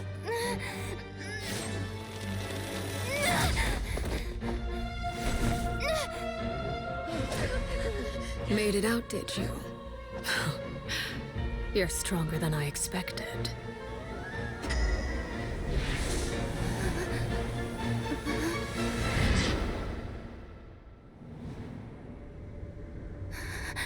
A crimson moon. I can't move.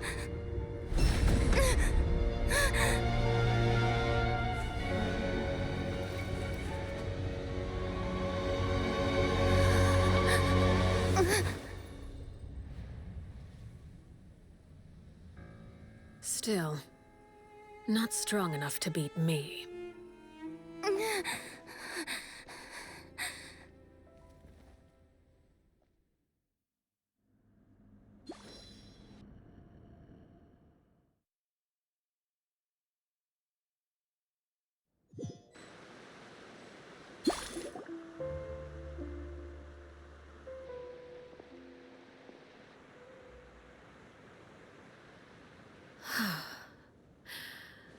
I believe we can end things here. It's not often that we get to enjoy the company of guests, after all. We wouldn't want things to get too out of hand. Brother, are you alright?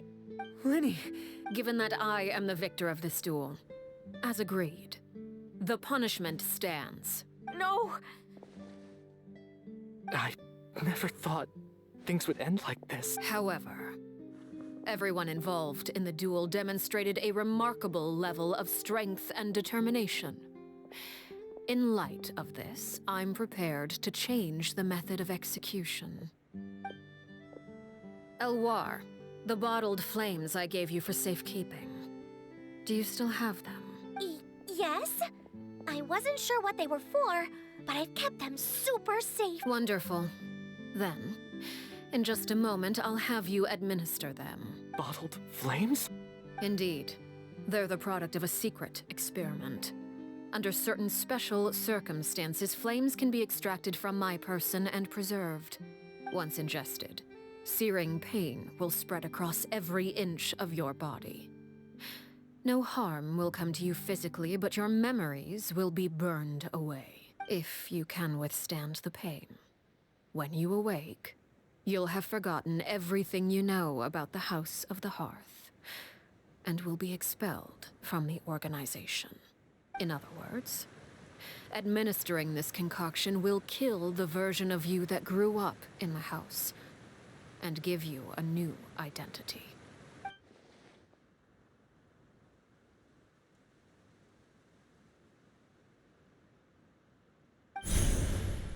Memory is a mysterious thing indeed. Losing a portion of your memories will alter your sense of self.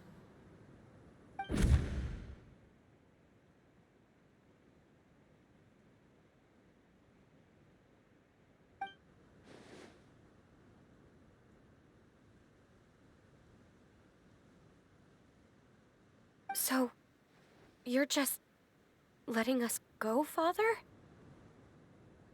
You misunderstand. Memories are extremely important. Once consumed by flame, the version of you standing before me will die, and our secrets will die with you. So no, I don't intend to just let you go, because the person who survives will be nothing but a stranger. Even so, I'm sorry, Father. I'm sorry I let you down. But I really... Don't cry, Filial. You haven't left the house yet, so there are still rules to be followed, yes? Remember what I taught you. Anger makes you impulsive, sorrow causes you to waver. Don't let yourself be controlled by your emotions. Of course. I'll remember. Dry your tears, and go pursue the life you really want. Yes, Father. Chaplot, Foltz, Elwar, take them back to Poisson. And bring Linny and the others as well. I prepared 3 extra vials of bottled flames. As for whether to take them, the choice is yours. Goodbye, children. The next time we meet, I will no longer be your father. Thank you for all you've done for the house. I hope you have bright futures ahead of you.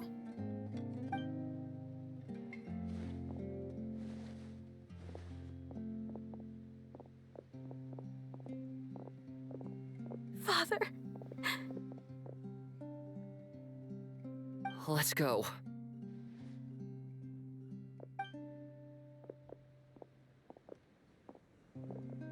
Here, grab my arm, Linny. I'll help you. Thank you.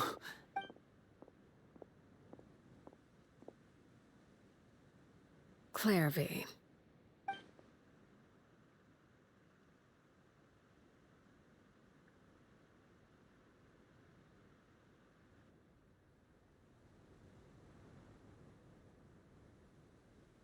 Can we talk now?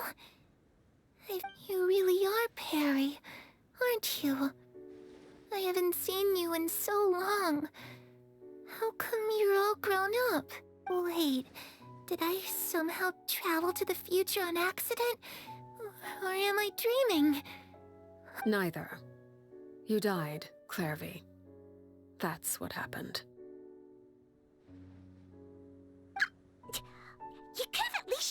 understood it a little. Look, she's so speechless. Oh. Okay then. Huh? That's it? You accepted it just like that? Yep. If that's what Perry says happened, then I believe her. Perry wouldn't lie to me. Plus, I don't really need to know why I'm like this. I'm more curious about what happens in the future. If you're a harbinger now, Perry, that means Mother is gone, isn't she? Can you tell me about it? I want to know what happened to her. And to me. You never stopped trying to defy fate. At first, no one believed you. You could only vent your frustrations to the moon. In fact, you often sought comfort in the night sky. You wanted to see the aurora. Later on, you tried to run away, but you were brought back each time. Mother spared your life, but it wasn't out of kindness. Instead, she decided to make an example of you by slowly torturing you over time. Still, you never gave up. Mother hoped that through ruthless duel after ruthless duel, she would be able to crown an ultimate victor but you called on everyone to unite, to fight to a draw in order to reduce casualties. Your efforts may have only delayed the inevitable, but you tried everything you could think of, but every attempt ended in failure. Still, you never turned your sword on Crucibina, and you never turned it on me. For the last 16 years of my life, I've done everything I can to fight for freedom. But now, I realize that the only freedom I truly possess is the freedom to choose to die. I never imagined I would say something like that. I must have been feeling really worn down. But somehow, I still think I understand. If I could do it all over again, I still don't think I would make a different choice. Is that so? Even now, I'm not sure I truly understand what kind of freedom you were trying to pursue. But as the head of the House of the Hearth, and as the children's father, I've tried to give them the most basic of freedoms. The freedom to choose their own fate. It's something I discussed with the Iudex of Fontaine. The children who want to leave the house will have their memories wiped clean of all secrets pertaining to the organization. In return, they will be allowed to live a normal life in Fontaine without being prosecuted for their past. Of course, I won't simply hand freedom to them on a silver platter. They have to fight for it and prove themselves worthy of it. Only freedom that is earned has true value. That's more than enough. You know, Perry, I think you're a pretty amazing king, and a really great father, too. I'm really happy that you're the one who took over the house. I guess I do have one regret, though. I still haven't seen the outside world. Well, it just so happens that our dear guests over here have been to many nations and traveled to countless places. Perhaps they would be willing to tell you what the outside world is like. Really? Of course! We've traveled all over the place. We've got so many stories, we could probably talk your ears off for 3 days straight! You know, I used to dream of being a bard, playing the lute while singing into the winds of freedom. Even if there were... Ah, that's where Mora comes from. I never knew that before. If I had some Mora, I would buy 3 new dresses. One for me, one for Perry, and one for Mother. It's just too bad Perry doesn't like wearing dresses. And Mother, she probably wouldn't accept something like that either. I guess Those yokai you mentioned. I once saw a drawing of this one guy with horns on his head and a super scary face. Are there any yokai like that? Oh, sounds like you're talking about an Oni. Yep, I was always too afraid to skip Mother's fighting lessons, but at the academia, I bet you could do all sorts. I'm just kidding. Being able to study whatever you want without having to fear for your life.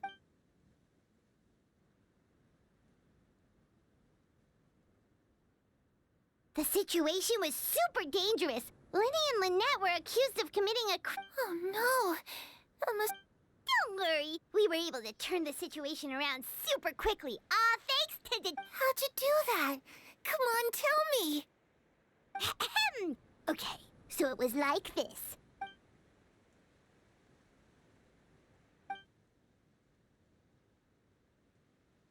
Shadows don't have the capacity to learn or grow. Any new information they encounter is quickly forgotten over time.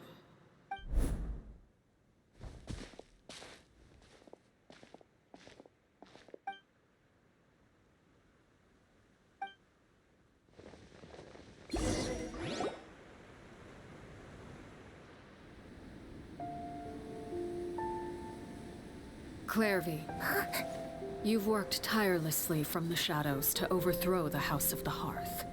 Now, by my authority as the Knave, I shall announce how this matter ends. You are hereby expelled from the House of the Hearth. You are no longer tied to this place, nor are you bound by its rules.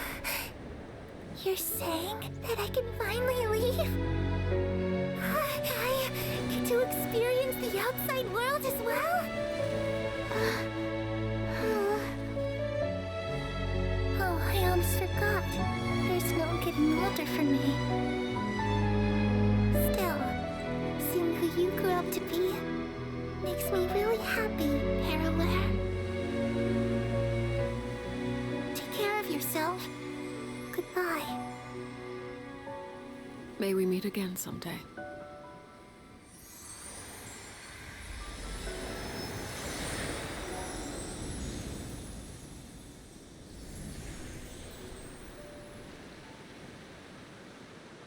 Clairvy.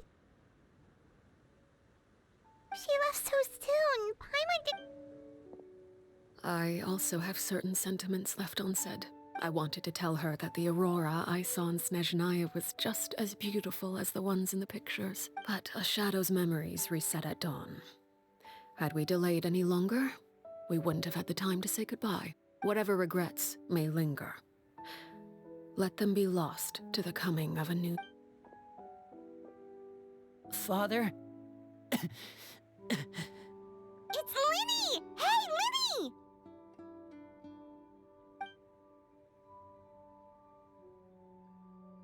What is he doing back here? Let's go check it out.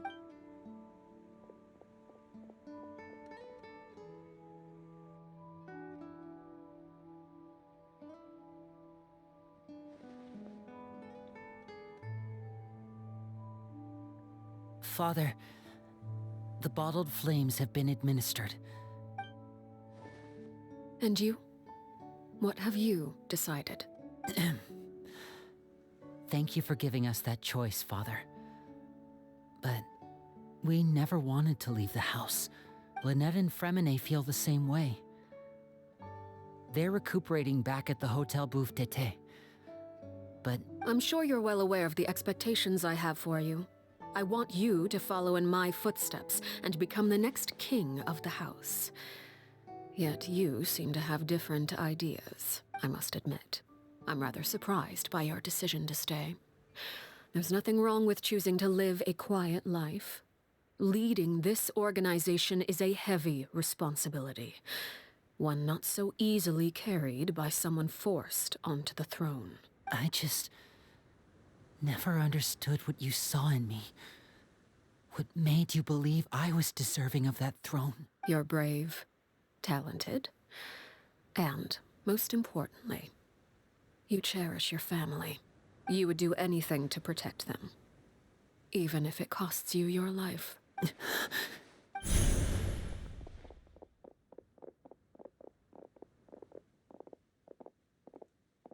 Speaking up back there was so brave of you, Linny.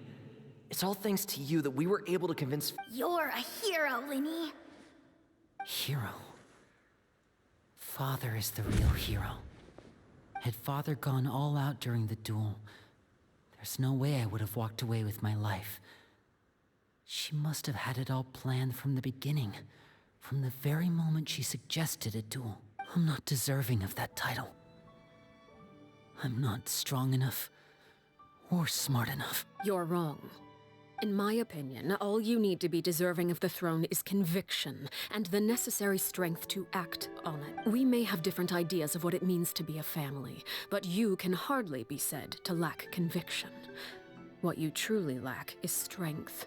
For someone of your talent, though, that's something that will come with time. Even without that strength, you still chose to face me in a duel, even though the odds were stacked against you. That capacity to honor your convictions is what Father. No one knows what the future holds, what tragedy or triumph may be in store. Being at the head of this organization requires the strength of will to face whatever comes.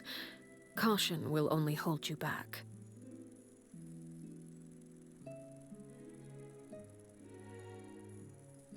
If reaching a certain standard were required to go after what you want, I would never have succeeded in killing my predecessor.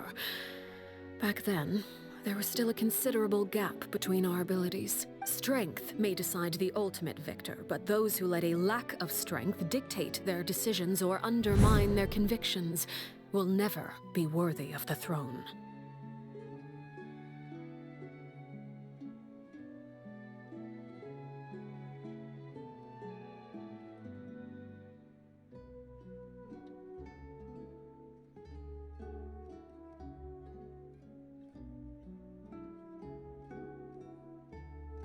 I understand, Father.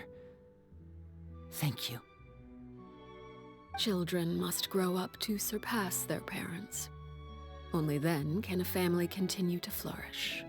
The road ahead is not an easy one, so I'll ask you one last time. Are you certain you want to stay? You've done so much for me, Father, and that kindness must be repaid. Plus, with Project Stuja at hand, there are many dangers ahead, and I, for one, don't intend to back down.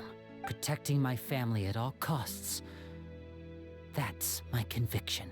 Then you're welcome to stay. As for Project Stuja, you need not be too concerned. If those cowardly businessmen and heartless dignitaries try to take us down, I'm prepared to teach them a lesson. Having members who longed for the light was our organization's last weakness. With those members no longer among our ranks, the House of the Hearth is like a spider hiding in the shadows. We need only wait for our prey to come to us. At present, our imperative is to use their plan to our advantage. In doing so, a crimson moon shall rise amid the frigid blizzards of winter.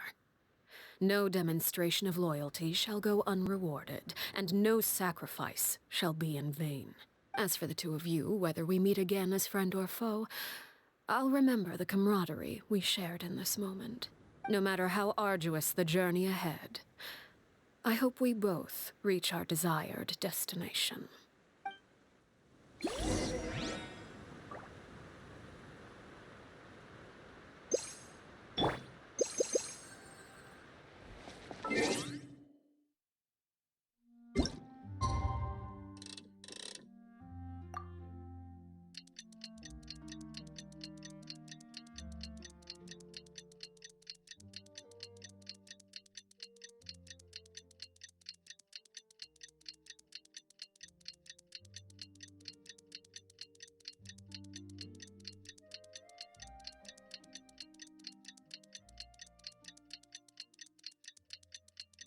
Didn't Linny say that Lynette and Fremine were recovering at the Hotel Booth d'été? Oh, Paimon wonders how they're doing. Maybe we should go check on them.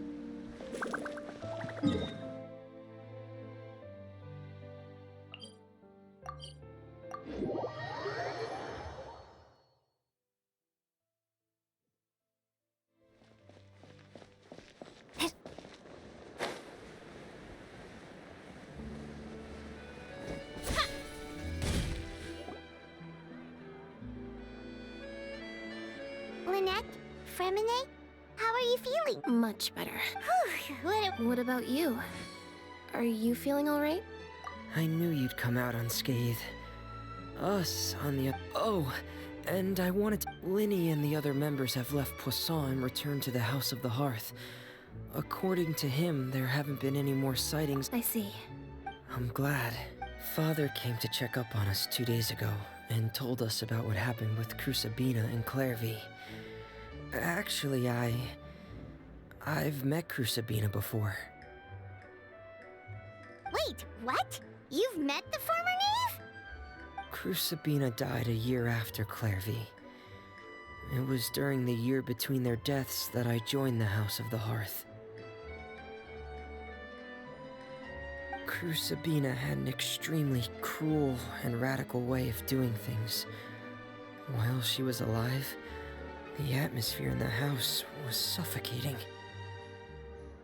When I joined, though, the experiment she valued so much had already come to an end, and all the people involved, dead and injured alike, were gone. Crusabina never talked about the past with us newcomers. A couple of months after I joined, Father killed Crusabina and burned all her files. With that, the names of all the people subjected to her experiments, Clairvy and... Father took in Lenny and me a couple months after that, but she never mentioned anything about Crusabina or Clairvy. It really seems like something she was planning to keep to herself. The last time you talked to her, did she mention why she kept it a secret for so long? She said she didn't want us to be affected by the darkness of the past. She was worried we'd develop a false sense of gratitude towards her if we knew about it. The foundation of a family should be free of any corrupting influence. Whatever happened in the past, it has nothing to do with who we are now. And that's what Father told us in the end. But I still thanked her for everything. It was only after hearing about what Crusabina did that I finally realized how insignificant our lives could have been. The members of the house meant nothing to her. To say that she valued them in any way, even just as a tool, would probably be giving her too much credit. If Father hadn't taken over the House of the Hearth, I probably would have already... Father rarely brings up the fact that she saved us. She doesn't believe that being indebted to her should be what ties us together. But even if we didn't owe her anything, we would still choose to stay. Because this is our home. We may have arguments or times when we feel wronged. Some people may even choose to leave. But as long as Father is here, we will always have a home. Whether the path before us is bathed in sunlight or shrouded in shadow, we'll follow Father wherever she chooses to go. So I wanted to say thank you for helping us make it through this crisis. Without your help, we could have lost a lot more along the way. Oh, we didn't do anything, really. Of course. You're welcome. Are Filial and... I actually saw them at a cafe this morning. They didn't recognize me. From what I could tell, they were drinking coffee and talking about one of the operas that started running recently. They seemed happy.